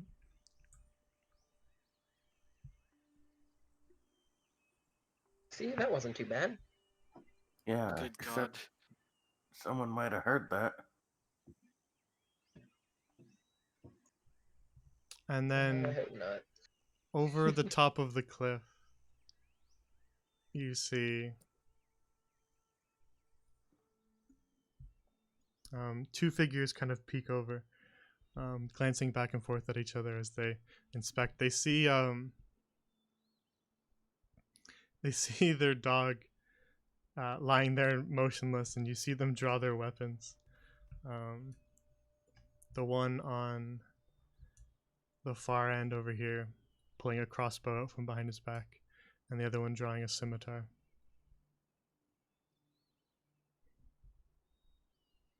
I'm gonna message the crossbowman, Okay. and I'm gonna say, "What's your business?" You see him sort of spin around and like look around as he hears this in his head. And he says back to you, just sort of in his own head, "What? Where are you? What business you have killing my dog?" And then I'm gonna message him again. They attacked us earlier, 4 of them. We just came to figure out what was going on. We're looking for a young man. Oh, message is a cantrip. I was about to freak Yep. out. No, not wasting spells, not yet. You see him. You see him look over at the other man with him, and he takes a bolt out of his pouch and begins to load it into his crossbow. And then you see him sort of like wave his hand at his buddy over there, and begin to walk towards him. Oh wait. He didn't respond to that one, by the No. way, right? He didn't. Okay.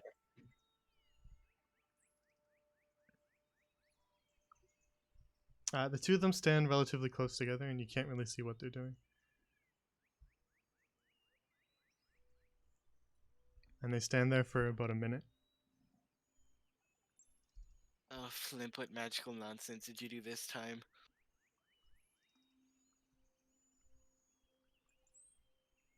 Can't take one of them out.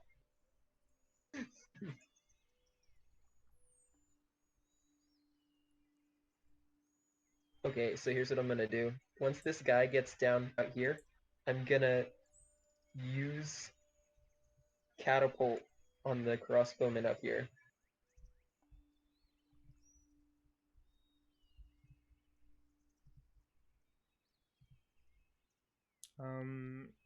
So catapult doesn't work on people; it's on objects. Right. It's 1 to I'm going 5 pounds. to throw. Yeah. Is there a rock around? Yeah, there's probably rocks on the Yes. ground. Okay. behind a different tree Yeah, I'm gonna use it before we all get on spotted. that to try and hit this guy. The range is 90 feet, so I think it should be able to get him from here. Yeah, I suppose so.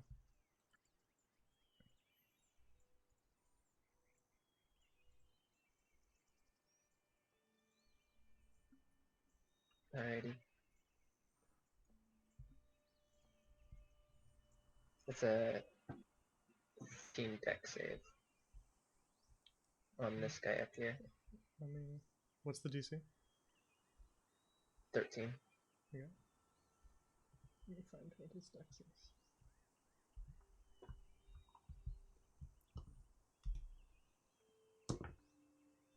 All right, he saves. Okay, so I think he takes half, right? Is it then? Yeah, roll your damage. If it's a half one. Okay, it does 18 damage, halved.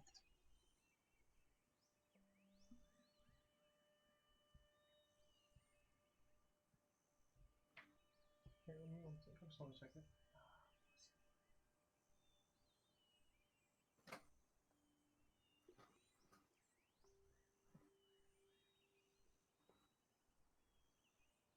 I don't think he takes half of it.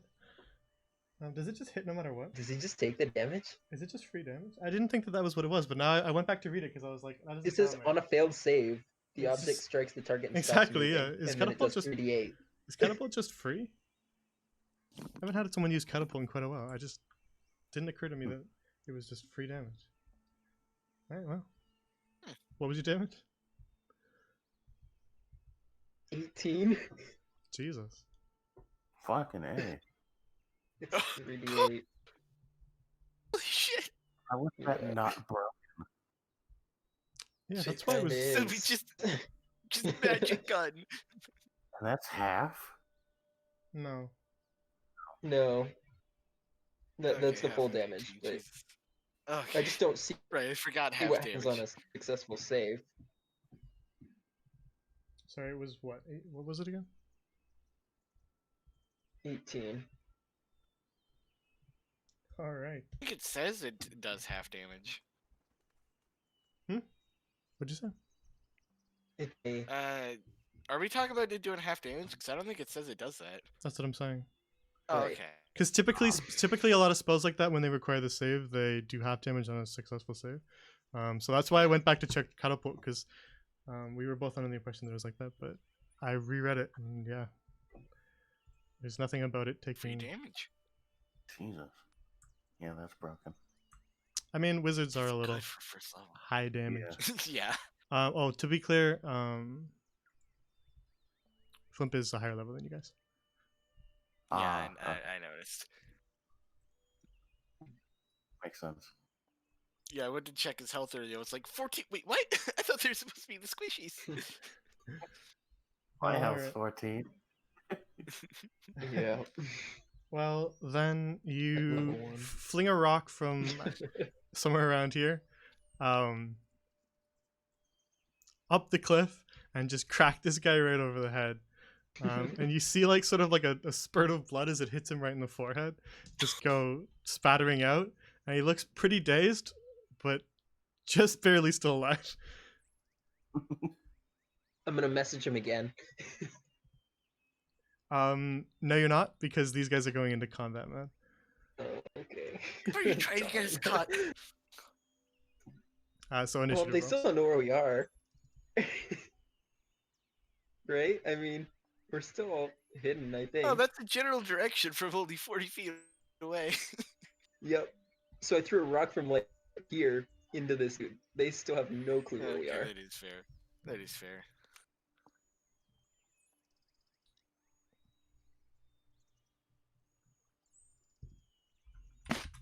Yeah, Luna, the wording is really weird. I'll look into it in between sessions because he's gonna have catapult for later. But for now, I'll let him use it how he said, how I ruled right now, because I'm not gonna look into the wording right now. But it is definitely weird, for sure. It's one of those weird spells.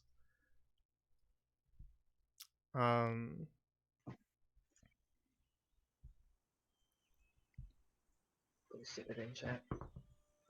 Alright, initiative. Boop-a-doo.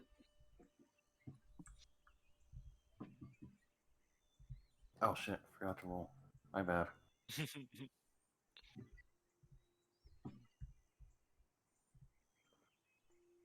15.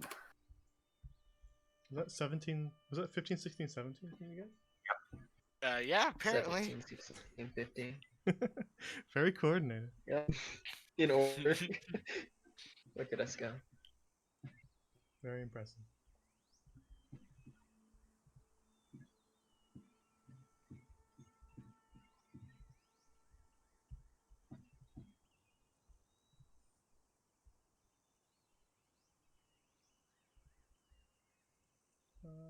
Okay, one sec. Alright, let's get some more tense music.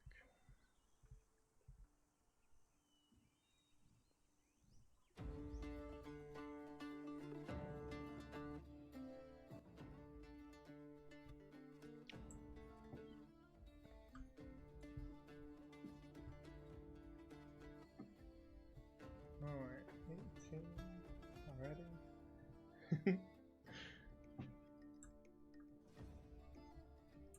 Alright, the bandit or man at the top of the cliff, whatever we want to call him, is going to look around for you guys. Yeah, we're still hidden. Yep. Somehow.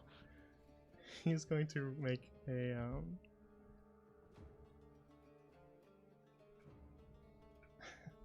that was a 24. Jesus. So he spots us.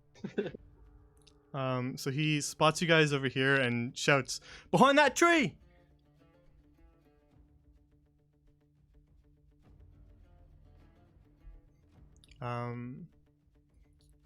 And then he's going to lie down on the ground. I mean, can't blame the guy. I would too if I got hit with a rock in the head. Yeah. Just okay, I need to take a nap, guys. I learned too quickly. I'm getting kind of cold over here. So Flimp, it's now your turn. I'm just gonna throw another rock at this dude. I mean, God. If that's a it ain't broke, 13 don't dex fix save. it. Yeah.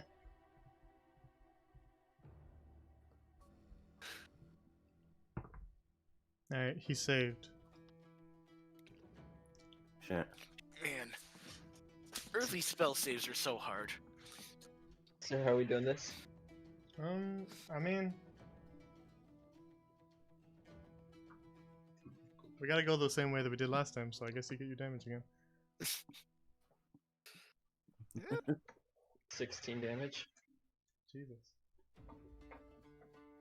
Look, sometimes when you spot your 3 tile wide enemy and 2 tile wide stairs, you take your cheese. Alright, I hope that the rest of Hearth and Home is taking notes. Yeah. Flimp, God. glass cannon. Yeah, apparently. We'll have I to, do we'll have to- 11 health, so if he gets to us, I'm probably dead. But We'll have to give the hopefully rock he doesn't the get that news. far. Flimp? More like fling. Flinging. Alright, Flimp this, sucks. the rock here cracks this guy in the head too with quite a bit of damage, but he's also still standing.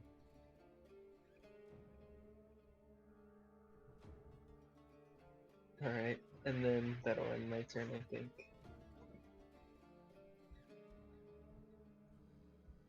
Alright. And that brings us to Fulman. Would I be able to hide behind like a different tree, like another one of the ones on the edge of the map around here? They're both watching you.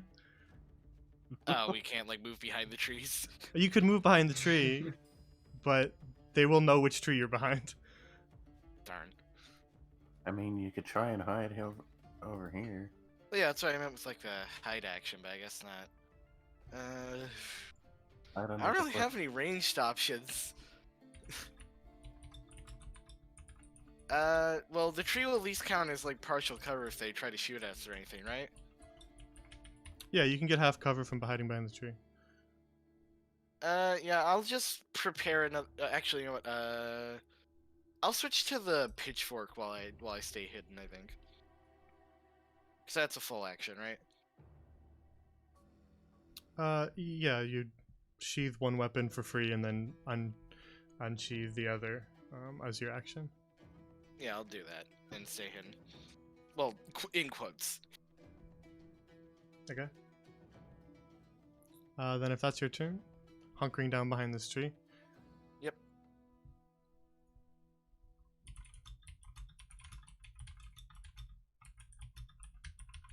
Then it's Beckman's turn. Alright, let's see here. Perfect. I'm gonna go up to this dude and slash at him with my scythe. While raging. Okay, so you're raging too. Yeah. Might as well. Okay. That's 21 to hit. A what? 1. Sorry, you cut out twice. What did you say? 21. You cut it again. Maybe just type it. What's happening? I don't know if it's cutting out for you guys too, but that was like I just got like a It 1. was. Is it 21 or just a 1 or? 21. I think it's 21. I thought that's what it was, Yeah. but I wanted to clarify. Okay. All right. Then you hit him. Alright.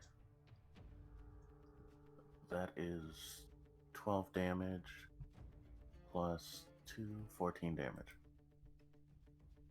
All right. This guy is still a little off guard. Was not expecting an angry-looking gnome to go sprinting out of the forest. So he's not ready for your scythe as you catch him, and you just slice him right across the throat, and he falls over. Fuck yeah! Christ, this gnome is a murderer. Oh my god. That's about it, I guess.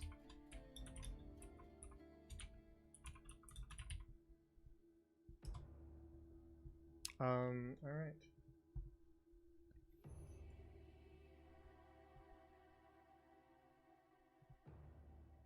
Then that brings us back around to the bandit up on the cliff top.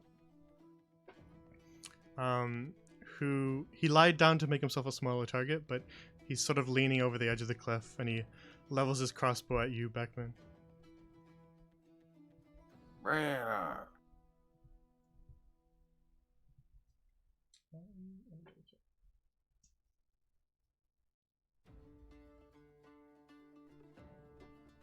All right. He hits you for 6 piercing, but you can cut that in half. Heck yeah. And then, as the arrow hits you, it explodes in a burst of flame, What the hell? That's not great. and sort of sets your clothing on fire.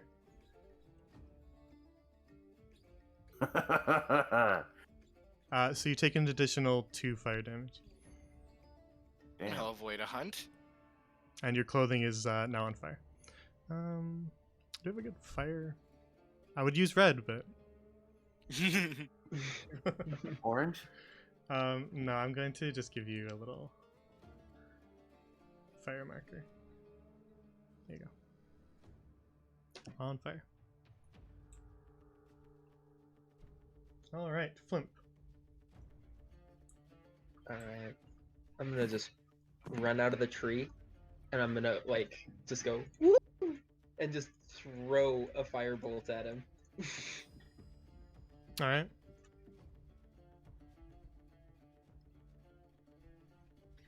Come on. Ooh, that's not gonna hit. It's gonna be a 9. Yeah, that doesn't hit. Just to clarify, he's lying prone, so you're at disadvantage, but it doesn't matter. Yeah. Anything else? I think that's it. all 25 feet of my movement. Then Fullman, it's now your turn. Yeah, I guess I'm gonna come out too. You know what? I'm coming out, but I'm staying behind Flimp because I don't want to get set on fire. I will heal you momentarily, Beckman. I've only got 2 more, so I gotta make the most of them. I pretty much only have a moment. If I get hit again, I'm fucking dead. To Well, it's a good clarify, thing I've spared the dying. the way that the fire mechanically works, Beckman or another person can use their action to put it out. Well, that's I only have 25 feet of movement. I can only move 1 more square anyway, so I might as well stay safe. I know, I just wanted to clarify that, because Beckman can do it too. Yeah. Oh, okay, yeah, I was just clarifying to Beckman too. I would do that if I could.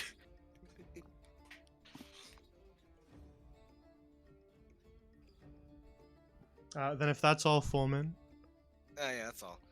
it's now your turn, Beckman. The Min Wow. twins.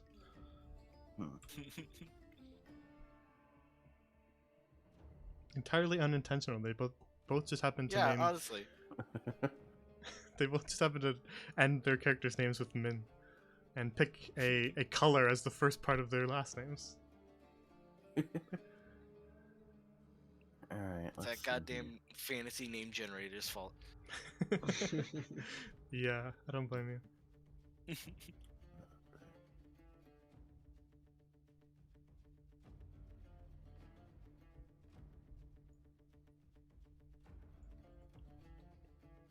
Now, he's technically above me, right?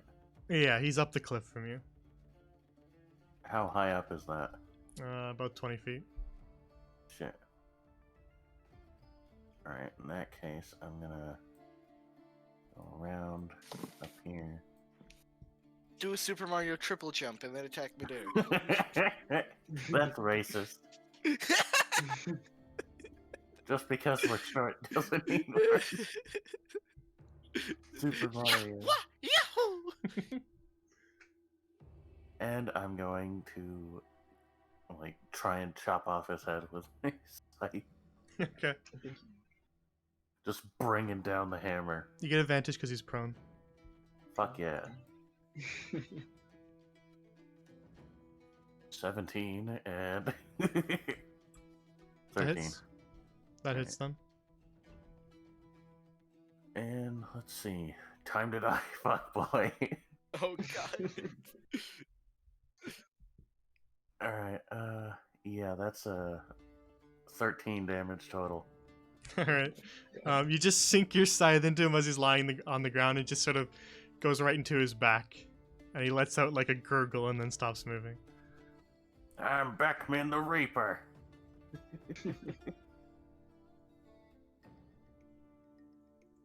Is he just me or is he kind of scary, Flip? Kind of scary.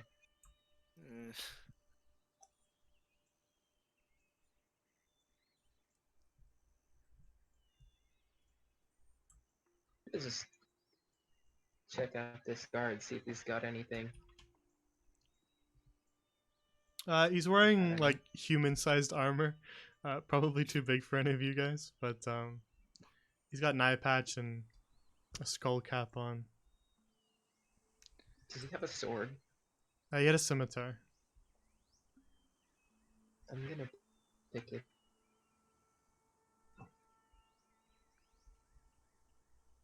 I'm gonna make my way back down and Beckman, Try you're to get still something. on fire. You are yeah. Just walking around on fire. just frantically. I just start frantically putting Beckman out. Yeah. Alright, with the two of you helping out, sort of patting him down and encouraging him to stop, drop, and roll.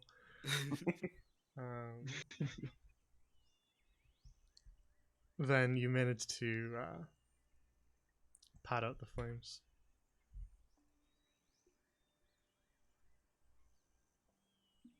And then I'm gonna hand the scimitar to Fullman. Oh goodness. Here's a real weapon. I Just in guess I'll case. take this. You want your pitchfork back, Beckman? Sure, why not? All right, I'll hand that over. I also did want to use this too, so you look pretty roughed up, so I'm gonna hand him the healing potion too. Oh, many thanks. Well, it's the least I can do. I'm gonna pop that bad boy open and chug it. All right. Then how much do you heal for? Oh yeah, it's 2d4 plus 2. Ah, great. Go ahead and roll that. That's a 4. That's 3. Oh, nice. 9 HP. Perfect.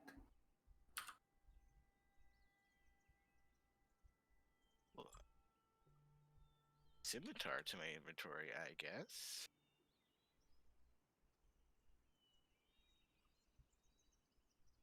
I'm gonna check this guy out. Yeah, so am I'm I. gonna see what caused that fire. Oh right, scimitars are finesse. Oh, that's actually really good. He's got a light crossbow on him. And some bolts, but the bolts that you see there seem to just be normal bolts. Can't see any sort of weirdness about them. Is there one still stuck in the back that I can look at? That What's that? I don't know. Is there one in Beckman still that I can check to see why it caused him to The one erupt the into one that fire? the one that hit Beckman stabbed at him and then burst into flames, so it kind of charred itself up. Okay. Is there any like note or anything on any of these guys? Any No, they money, seem to anything else? be traveling pretty light because they're not exactly far from home, You got any money on them? so they don't really have anything on them now, Damn. other than their weapons, which they seem to carry with them. There's a house here. Does it? So we were following that camp down trail earlier. Did that come in this direction? Yep. Alrighty. You can still hear occasionally a thwack from off into the side of the house. I'm gonna go check that out.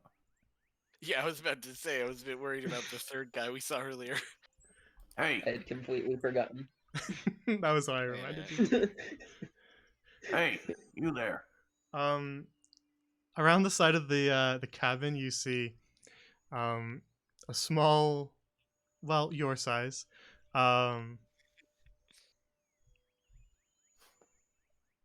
gnome who has a chain that's sort of attached to the side of the cabin, and then around his ankle, and he's holding like a woodcutter's axe, and you can see a stump in front of him and a ton of split wood sitting around it.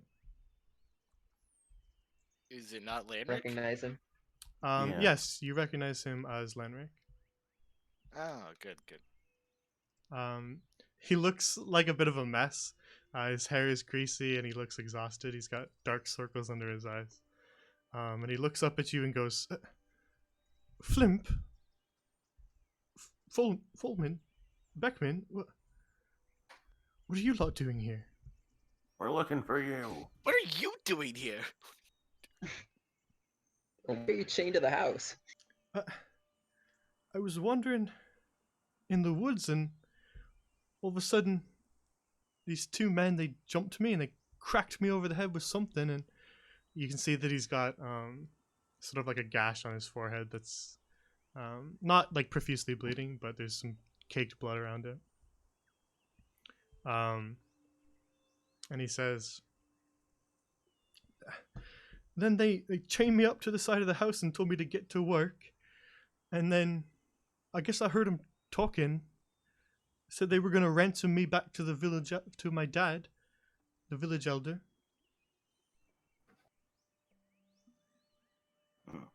Well, they're not anymore. Then I'm gonna walk up and I guess see if I can get the chain off.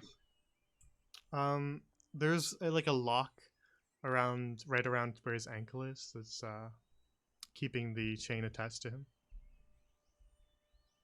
I can He kind of try and shakes and rattles the chain a little bit as you And I didn't find a key on either of the other two. not on them though.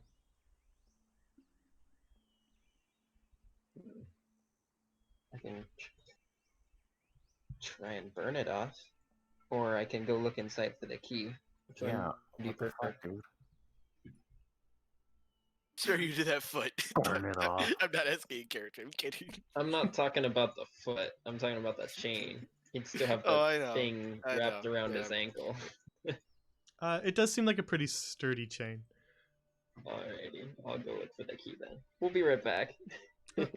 Oh, Go all find right. you a key for that. Can't really. What do you mean we? You're not thinking of going inside, are you? Well, I am. I am too. Oh, for God's sake. I mean, Yeah. you only said there were two of them.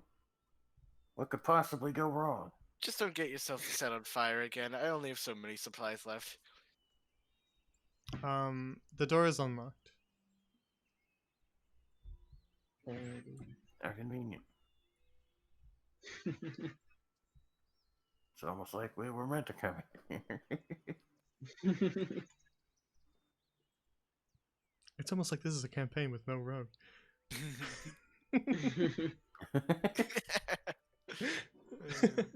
Hey, Miss Hilda. Oh my God! A locksmith rogue! That would have been perfect! Why didn't I think of that? That was 12 that, hours too late. yeah, that was another idea that could have went. That was sort of like the design philosophy behind this campaign for those in the chat was I told them to pick like a job in the village and then try to build a character class around that. So they're like kind of modified versions of normal classes. So Beckman is the grumpy farmer who can rage out like a barbarian, and The Fullman grumpy recluse farmer. Fullman is the herbalist who can do some healing but isn't a spellcaster, and uses like an old pot lid from her cauldron as a shield. You ever so that- seen a cleric with 1 spell and 10 strength? The idea was that they're like homebody unadventurous types who Yeah. are sort of thrust into it by Flimp. You So that ever was, see if you're curious about their design philosophy, that was why they're behaving a little weird, not like your typical classes. you ever see a mini Hulk? So inside the kidnapper's cabin is your standard fare: a bed, an unlit fireplace, some sacks of something, a dresser, and a desk in one side of the room, which has a piece of paper sitting on it, and then something kind of catches your eye, Flimp, as you walk up to it. Just a little glint that appears to be a small gem sitting next to the paper. What are the red Under thingies? the chair. Yeah. The red stuff on the wall just appears to be strung up dried meat. Mm. So take some of that. Flim, the note reads as follows.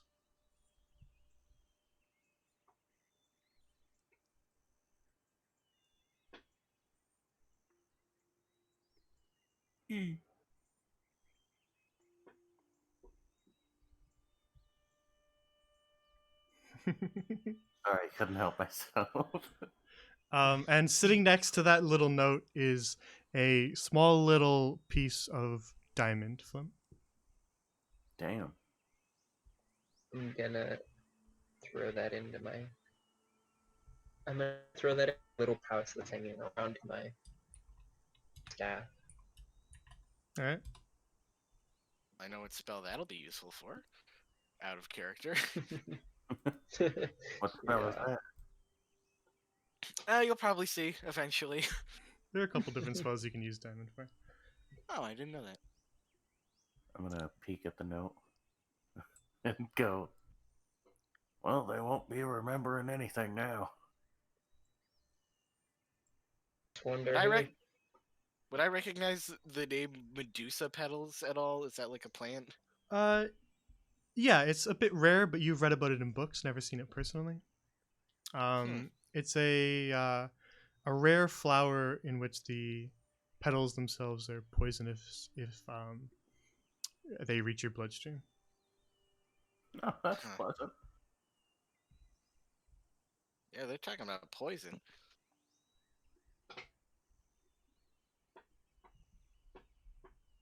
They were hoping.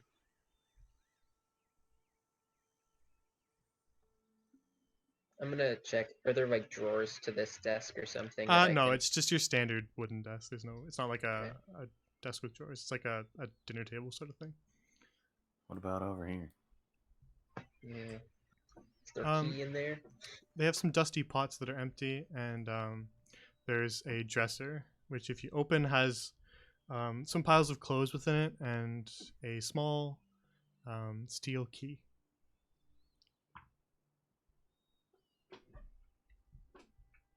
Well, Thank I God guess we can get gotta out of go here.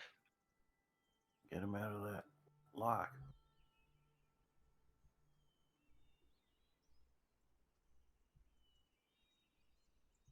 A quick check under the carpet. Nothing under the I'll pick up the key. the since carp. someone said The to carpet go. mimic attacks. Roll initiative. um, Still nervous about that because that's like an actual thing. I'm gonna make the joke every single time until it's real. and then we won't believe you. And you when won't it is believe real. me until you're taking however amount of damage. Yeah, it's a lot. I'm gonna unlock. Yeah, Lanric has kind of flopped himself onto the ground and just sort of sitting there waiting for you guys as you approach. All right, sit still. And I unlock his shackle. He sort of rubs the spot where the shackle was around his ankle, and he just says, "Bloody hell! They're making me do work for them." Makes doing your chores around the house not look so bad, huh? He kind of shoots you a bit of a dirty look, and then sighs. Now's not the Says, time for jokes. It is pretty easy to joke when you aren't the one who's been set on fire. Yeah, Beckwin's beard is a little singed. Or kidnapped, for that matter. He sort of pulls himself to his feet, looking a little bit shaky, but able to stand.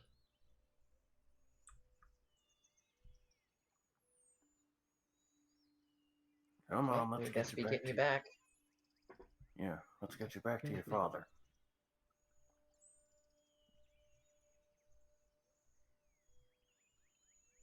And then Cute. we fucking go all the way around the fucking. Once we're back in town, I can get more materials and actually patch you up. Lanric sort of hobbles behind you guys as you travel the 40-ish minutes back through the forest.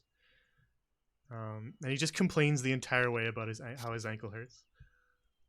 Can I smack him in the back of the head Yeah. occasionally? Full little put her arm around him and help him walk.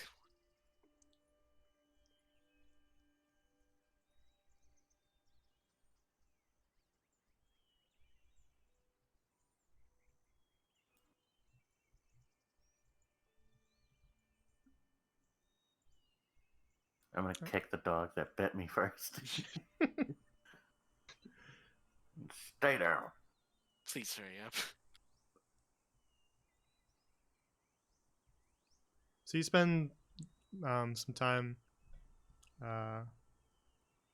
approaching maybe dusk now as you walk back through the woods.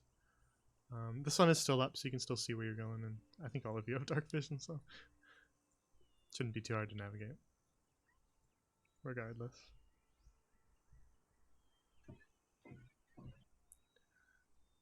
And eventually you arrive back to the side of the Sugar Socks residence.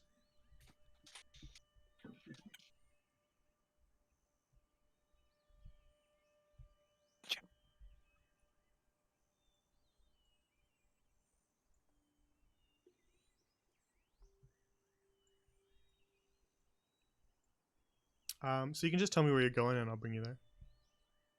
We're just gonna head back, I think. Yeah, I to guess we the- head back to the elders. Elder's Cave. Cave. All right. You walk across town to the front of the Elder's Cave and head inside. Let me bring everybody in there. Insert Great Fairy Fountain music here. Basically. And Lanric hobbles along behind you, still complaining.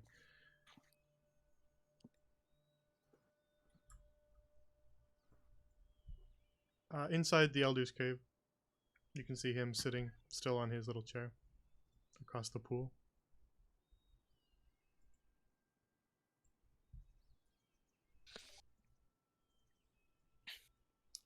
He sort of hesitates for a moment as he sees his father sitting there, and then continues to follow you guys.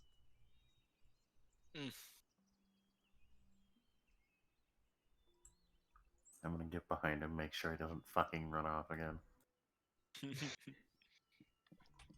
As you approach, the elder Bilbin looks towards you guys and says, "Ah, Lanric, my boy, where'd you run off to this time?" And Lanric just kind of looks down, and then Bilbin looks over towards you, Flimp, and says, "Where'd you find him? Was he there at were some was he bandits out in the. drunk at the tavern again?" Nope. Far worse. He was out. Some bandits captured him. We're planning to ransom him back to you. Bandits? Near Littlegarden, unheard of. I know. Apparently they were looking for a Medusa petal. Medusa petals? Why would they want Something like that. anything to do with those? I'm confused about it myself. I think they were hired to find him.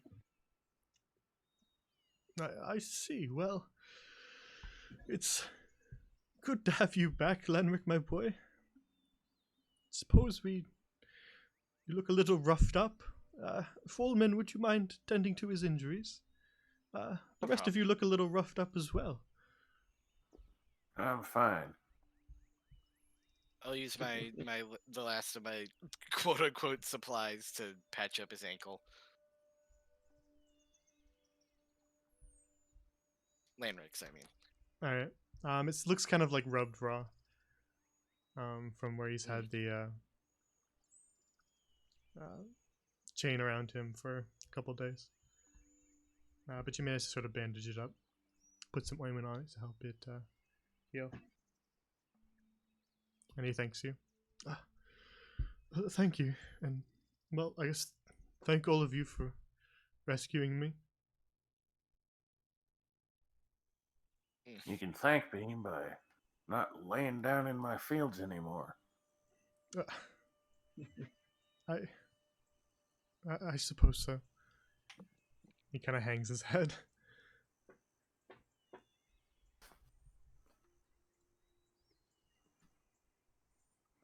Come along, Lanric, my boy. I'll allow you a little bit to rest, but then you've got some chores to do. All right, father.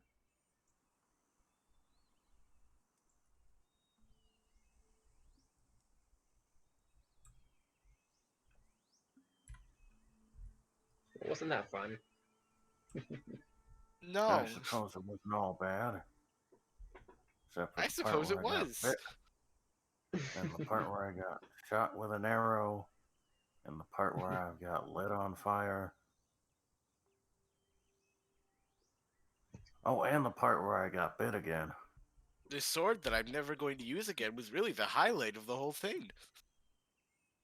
If you don't want it, I'll take it. Oh, it'll make a nice wall mount. That's fair. Decoration.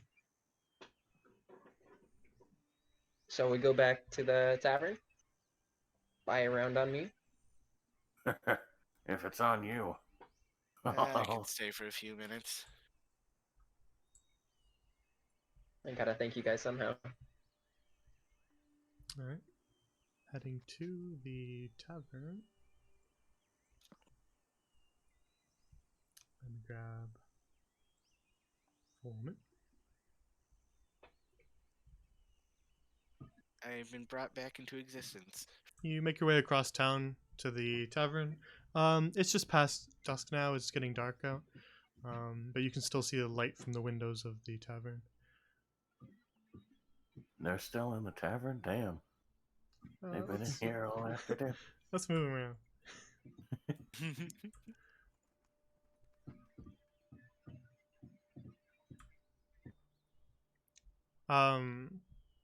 Rosissa sees you guys enter and goes, "Oh, Flim, did you find who you were looking for? Sure did. Wandering Found him in? out in the woods past my house. Oh, doing his usual wandering. What a layabout." Nah, he was dead. Just kidding. We Oh. saved him. She looked worried and then she kind of chuckles as you say that. Always wandering off that one. I'd like to buy these two around for helping me out. Maybe some dinner too. Understood.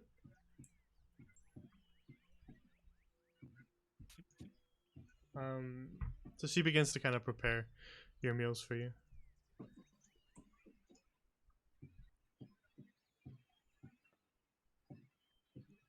I could really use a nap after all that. So what are you gonna do now, Flimp? One sec. Wow. Flint, just to interject, Flint, as he says that to you, you just take a moment to reflect on everything that has occurred today, and the others seem like they grumbled and groaned the entire time, and weren't having the best of the day, but you. The entire day was exciting. And the small little taste that you got today, you feel as though you want more. So you can now answer his question. Well, I imagine I'll be heading out. Maybe looking for some more of this here adventuring. After that? I mean, why not? I didn't mind it so much. I mean, it may not be for you, but I certainly want more. You are a strange man.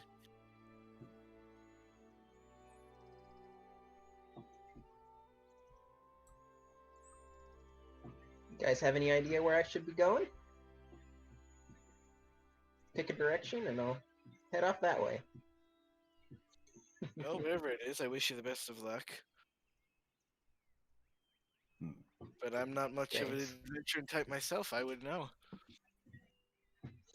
Yeah, neither would I.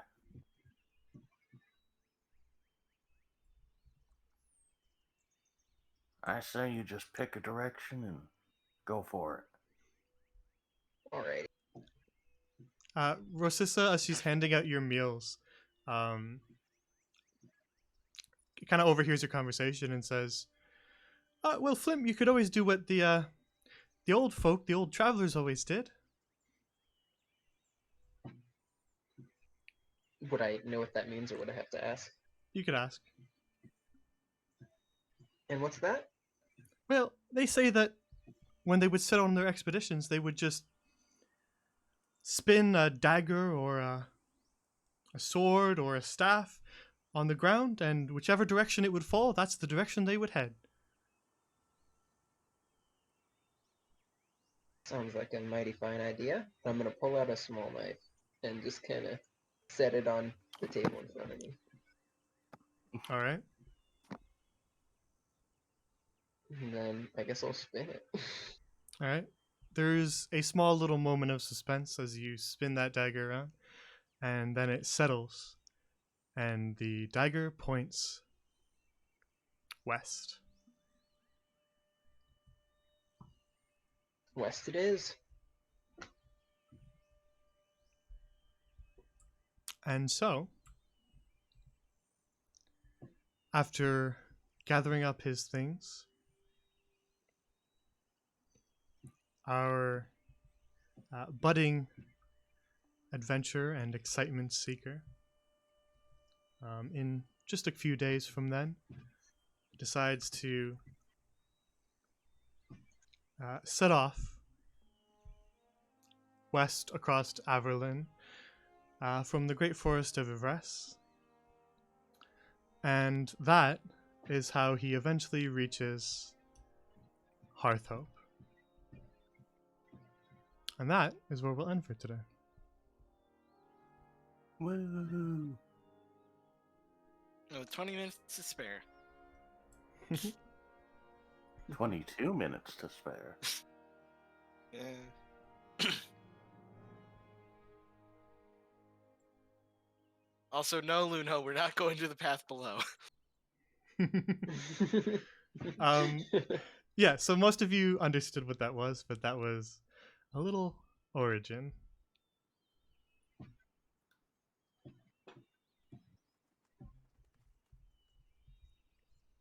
Yeah, we did end a little early, but that's fine. I expected it to have a little bit of fluctuation in time.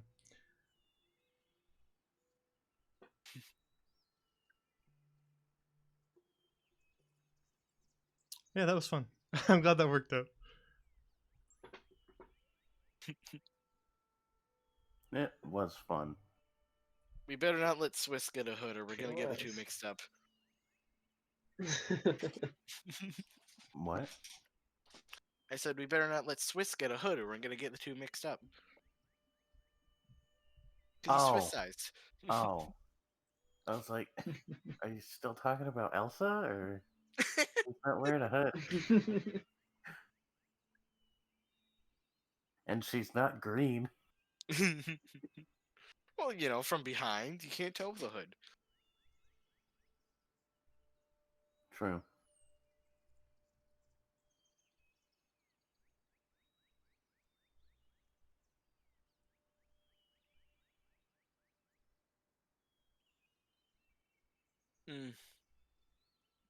Good session. Yeah. Except for the part where I got bit. Then I got shot with an arrow. And then I got lit on fire. Oh, and the part where I got bit again. By the way, you owe me for that potion. Nah. I mean, I can't do anything about that. You got a good point. Plus, I have a scythe, so. Yeah. And I literally fucking chopped a dude's head off with it. One-shotted like 3 enemies or something. One of them, no, 2 of them were bigger than me. God. So, as I was saying at the beginning of the stream, everything you just watched was put together in a single day yesterday. As a last minute sort of change of plans when Naraka couldn't make it. So thank you again to the 3 of you for putting up with my quick last minute request to make some strange characters, but I think it turned out really well. So I was skeptical at first, but it was fun. a little Awesome. detour to get to know a character who is less fleshed out because he's joining late. Honestly, I'm more scared of Beckman than Flimp. Yeah, can we get him instead? Says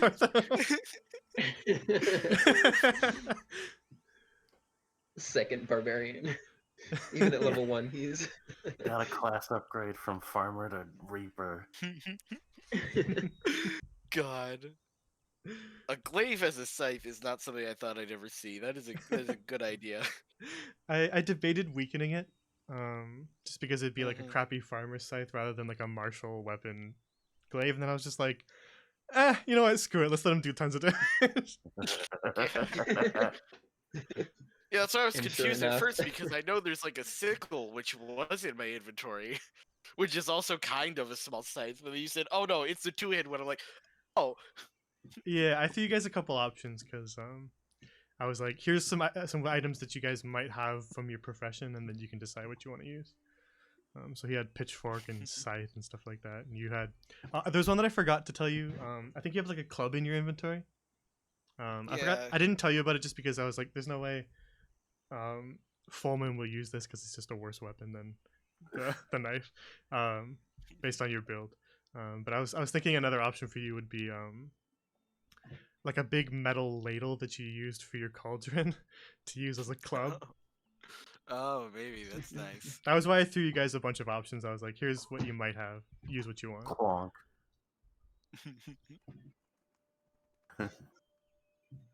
New catchphrase, soup's on, and they fucking knock someone out. Jesus Christ.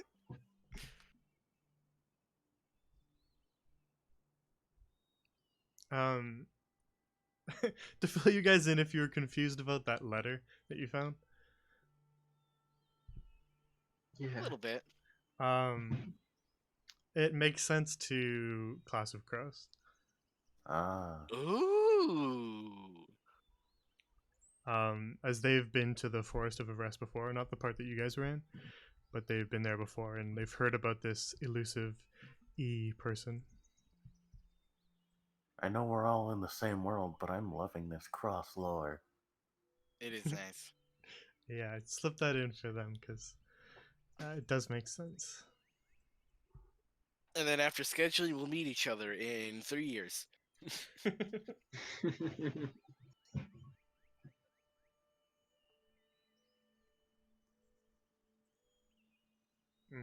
They saved Enders. Maybe not the whole town necessarily, but people from Ender's Town, who's from the Fresh Meat campaign. Classic Crows went to his hometown and helped some people there who were poisoned by a specific Medusa petal, is what was mentioned to them. I see. If any of us like visit this gnomed village town thing, can me and Koja come back as our roles? Of course, yeah, that was the idea, is that you guys can stay there. That, like, you're kind of the homebody types who don't want to leave the village. So if anyone ever visits that village, you guys will be there, and I'll bring you into voice. If you're available, I'll bring you into voice. I'm always available. Yeah, I have no life.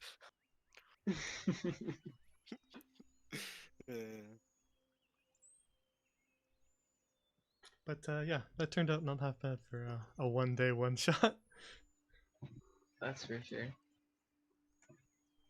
So with the character concept alone, I was almost trying to think of a way to bullshit Fulman into wanting to be an adventurous so I can have a backup, but it's just not happening. She has one spell. It'd be awful. Yeah, it's fine as is. Yeah, I liked the idea that everybody in Littlegarden is just has no desire for adventure. They just want the peaceful home life. Yeah. I already know what the first thing I'm gonna say to the next adventurers that come here. I'm gonna look them up and down and be like, more adventurers. Great. Exactly. That's the type of attitude that Littlegarden would have. I am not helping you with anything. Get out of my house. Yeah, I suppose whoever shows up in Littlegarden next can get harassed by you guys. Hey, you whippersnappers want to see a sight?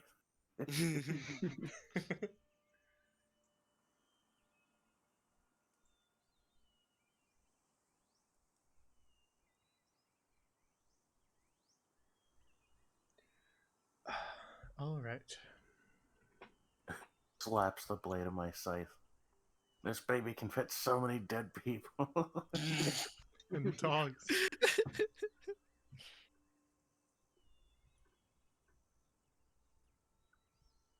Yes, and dogs. All right. So I am taking some time off for Christmas. And I'm leaving on the Tuesday, so next Tuesday there won't be a session. But the Tuesday of after? um, I'll have to see. That's fair. That's fair. Because it might be sort of a 2 weekend thing, so there might be 2 weeks off. But I'll let you guys know once I'm aware of what it is. But so Friday and Sunday are still going on, just because I haven't left yet, so I can still do those ones. But this next Tuesday will be no stream, and then Streak couldn't last forever. True. Or could it have?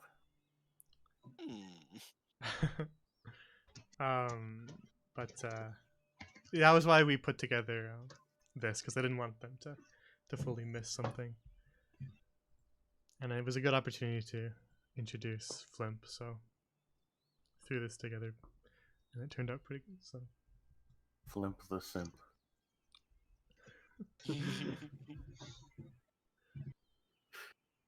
Sorry. I'm not gonna say any dates, yes or no, right now, Luna. July 4th. Just know that the next couple weeks there will be some canceled streams, but this coming Friday and this coming Sunday are still on, and then after that, I don't know. June 9th.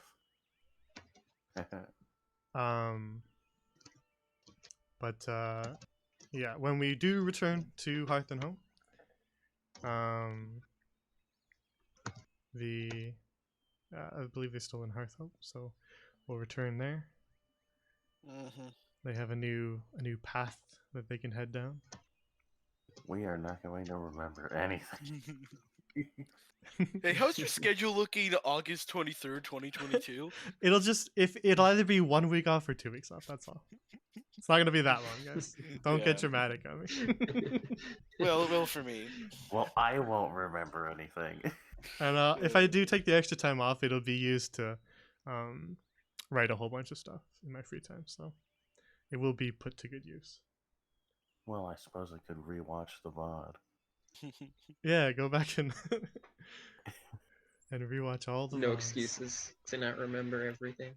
It's all posted online. You can check out the other campaigns too if you're curious. Oh no, they have an excuse. Their character is stupid. Oh, yeah, good point.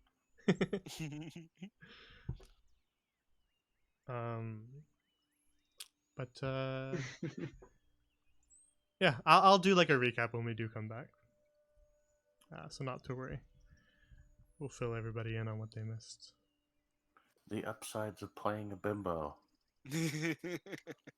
God. Yeah, you can catch up on fresh meat in prison streets. As they are, they've reached Luchen's now. And they're starting the brainstorming and casing the joint for their little breaking and entering that they're planning. So that'll be interesting. Or you could watch on Sunday A Class of Crows, which is now changed their name to A Class of Cooks because they just spend 40 minutes talking about food. It's better than half an hour talking about baths. Yeah, their version of baths is food. They do that a lot. Seriously, you two are never living that down. The Rock and Hilda.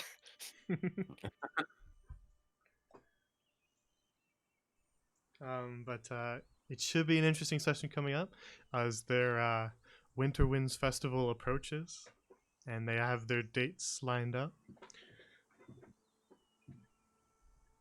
I'm surprised the Class of Crows isn't a bunch of murder hobos. If they don't get the chance to be murder hobos because they would just get expelled really fast. I'm surprised they haven't been expelled yet. They're getting there. Don't worry.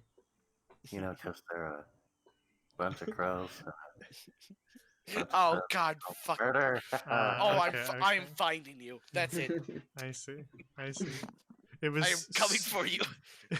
It was too good of a pun, and we didn't notice it.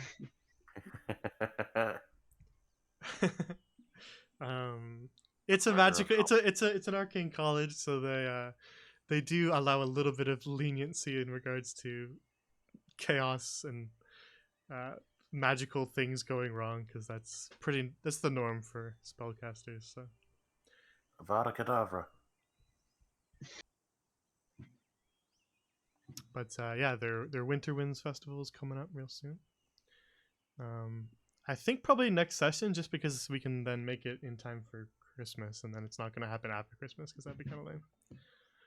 So we might do a little fast forward there, just so that they can get to the festival closer to Christmas. Oh yeah, that did happen last session. Gilly got high and messed up the fertilizer for the herbology class and made man-eating plants that attacked the groundskeeper. Aw, man. Jay lets you guys have drugs? I mean, Gilly takes samples of every single thing that the party kills, so let's maybe is not the right word, but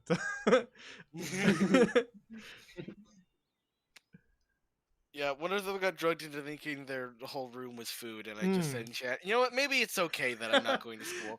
Oh yeah, in the last session of A Class of Crows, Gilly baked the whole party and some of the other first years some brownies that had hallucinogenic myconid in them, and they all had a bite of it because they thought they were normal brownies, and then went off to bed, and so they all had their individual bad trips. But they all some of them rolled the same number, so two of them had like massive inferiority complexes, and they thought that everybody was cooler and hotter and smarter than them.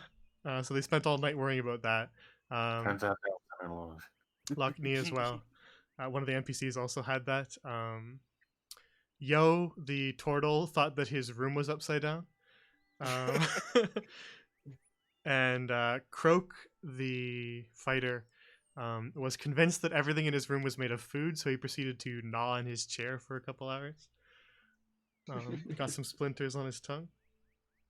And then Esta, one of the NPC barbarians, didn't experience her trip because her trip was that she would see anyone else that she looks at appears as a duck.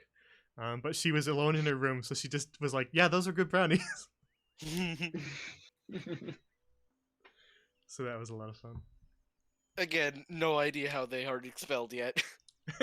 Just stealing stuff, drugging people, no big deal.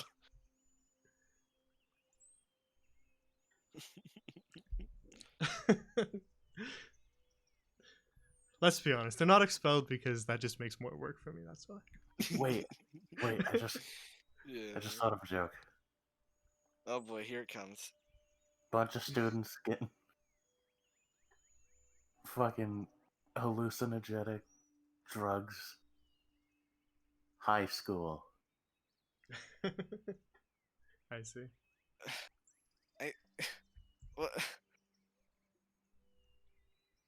Sure.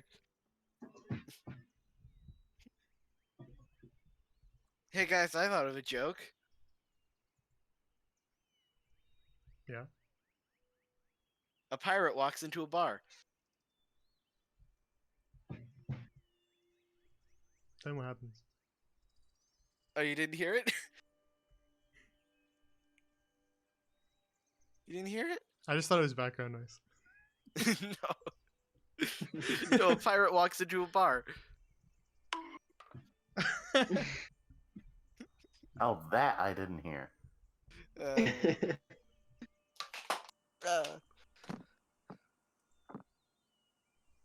Bunk.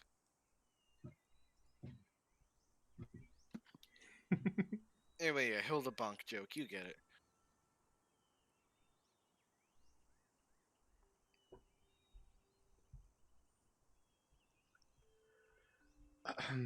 All right.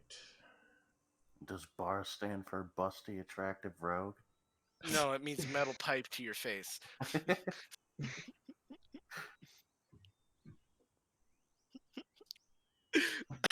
Jesus Christ.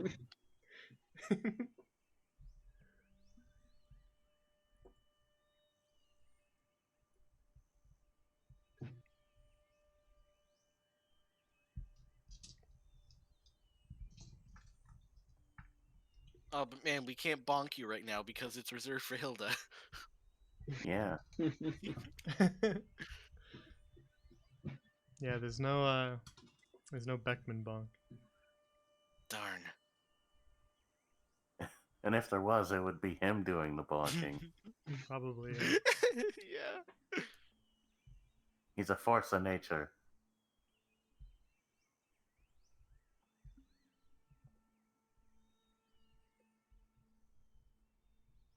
And that's nature with a GN, by the way. God.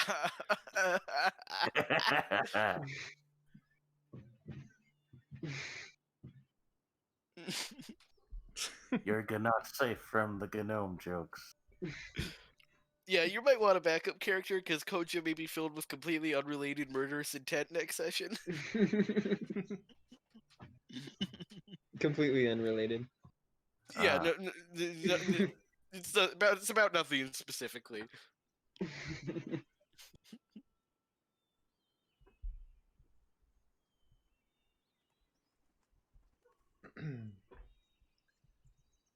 All right. Well,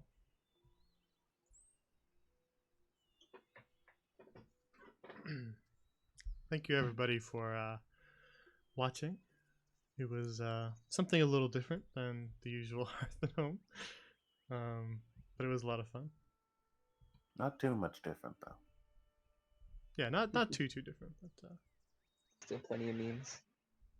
The dynamic is much different without Naraka. Yeah, that's for I sure. hope I kind of filled that role with the raging. A little. But yeah, thank you everybody who showed up. If you're watching the VOD, thank you as well. This was just a one session thing, so next time we play, we'll be back to your usual Hearth and Home. Damn, now I'm gonna miss Beckman. Well, maybe someone will visit in the future and you'll get to resume the role. But yeah, I'll add them to the list of people that are voiced by somebody else. We'll see you in like 4 years, Beckman. Still looks the same because he's a gnome. Oh, it'll only be like a month in game, but you know. Oh, I thought you meant 4 years in game. No, it's just because you know everybody only plays like once a week. Like a True. week of progress takes like 3 months. Yeah, the Class of Crows group is decently close to Littlegarden. Oh. So if it's gonna be anybody, it'll be them or like a campaign that hasn't happened yet. I don't anticipate the fresh meat traveling all the way across the country, but I suppose that is possible. And Hearth and Home said in the wrong direction. Yeah, you guys are headed sort of in the opposite direction. They just completely pass by us, and we don't get to fucking meet them. We just go straight to Beckman and But yeah, thank you for watching, everybody. The VODs are on the YouTube channel, which is linked on my Twitch below. This one will be on there too. So if you want to go back and figure out what the heck that E thing is, you can go back there and look. As they're not saved on the Twitch channel for longer than 15 days. So if it's not on the Twitch, it's on the YouTube channel. If you're curious about some of these locations that we talked about, we didn't actually do too much like deity stuff, so that's fine. But if you want to know more about the world that this is in, it's a living world called Grand Lorien. And if you want to know more about it, the link to the world anvil is also down below, somewhere in my Twitch about. And you can follow me on Twitter if you want. I don't do too much tweeting, but that would be where any announcements would be. So if you are worried that you're going to miss anything, you can follow me there. And other than that, you can also follow the channel if you haven't. You'll get to see the thing do a little pop-up thing while I'm live. But then you'll be notified when we go live, and you won't miss anything. Schedule's down there too, if you're curious about when we stream.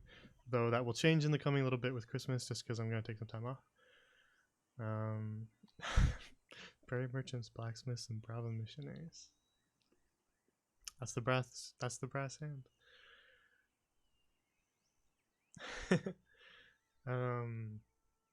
Yeah, and we'll be back this Friday to resume Loose Ends and Luch Ends, which is my nickname for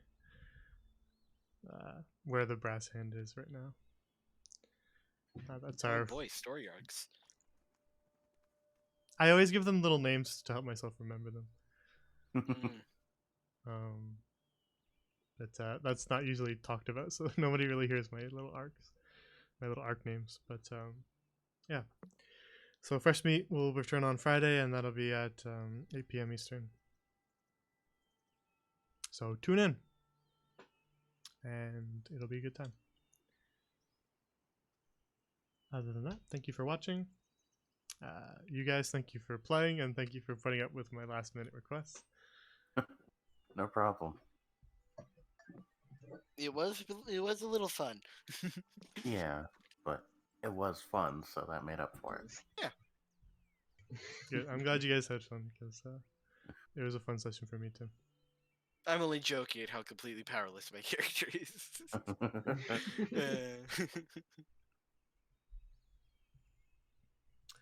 Oh, good night, chat. Yeah. Chat, you have a good night. Oh, wait, hang on. Oh, shiny. Alright. You guys can Every have time. classic Shinx timing. You guys can have it if you want. But I'm gonna stay for a couple minutes and talk. So you're welcome to stay if you want. But welcome, Shinx. Thank you for the raid. I appreciate it. To tell you the truth, yeah, we just ended. We don't have. I'm not in any rush to leave, but we did just end the session. I was actually gonna raid you, but I guess that's not gonna happen anymore. But yeah, we had a bit of a different session today because Naraka couldn't make it. We did a little one shot of the. For those who aren't aware, we did a little one shot of the backstory of Wims, who played Sildren, who left. His new character. We did a one shot of his backstory in the gnomish village of Littlegarden. The VOD will be on the Twitch channel. You can go back and watch that. If you take too long and you miss it and it's not on the Twitch thing anymore, then go watch it on the YouTube. If you want to see what happened, some gnomes got into some misadventures, and it'll give you a little. Eventually, once we get affiliate and all that, then we'll be able to do some stuff. We were up to gnome good. But yeah, any follows will help us get closer to affiliate, so follow if you'd like.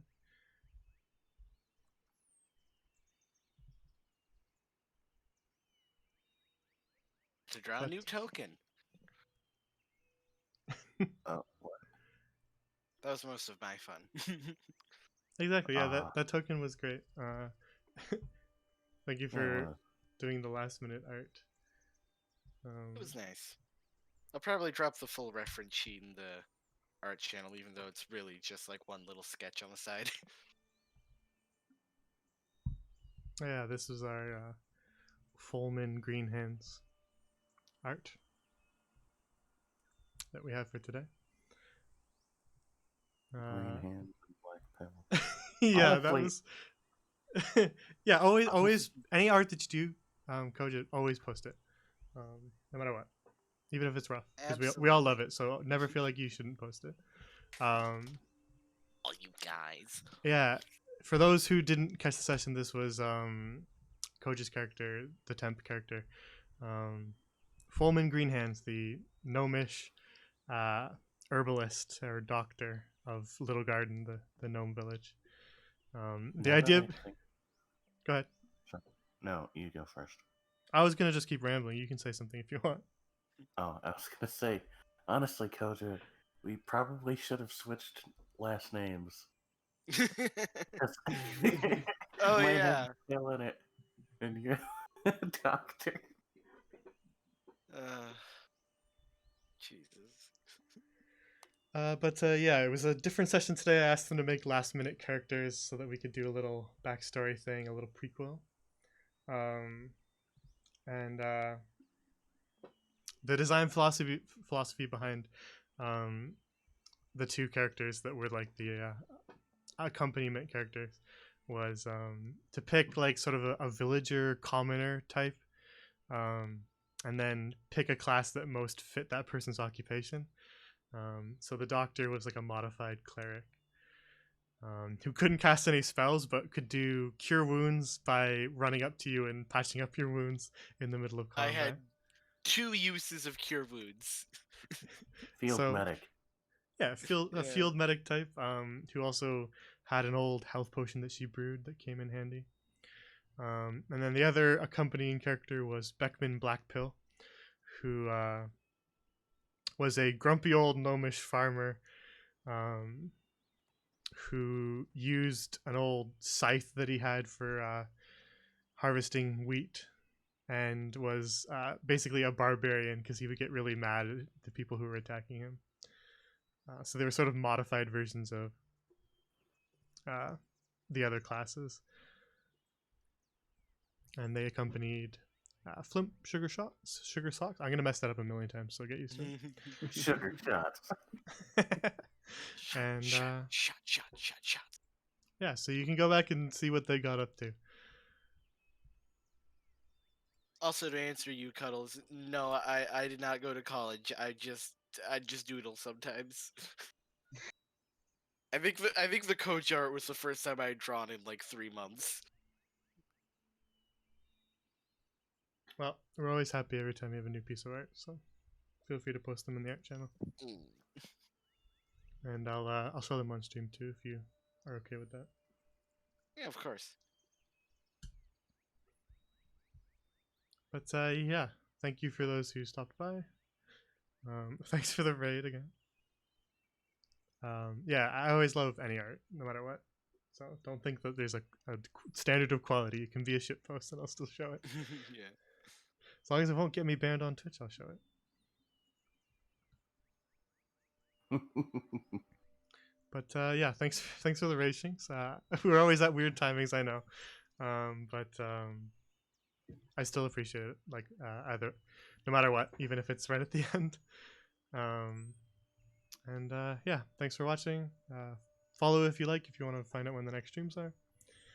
And other than that, have a good night. Apologies if you just showed up. The Night, everybody. VOD is there. Go back and see what you missed. Bye, chat. Take care, everybody. Good night.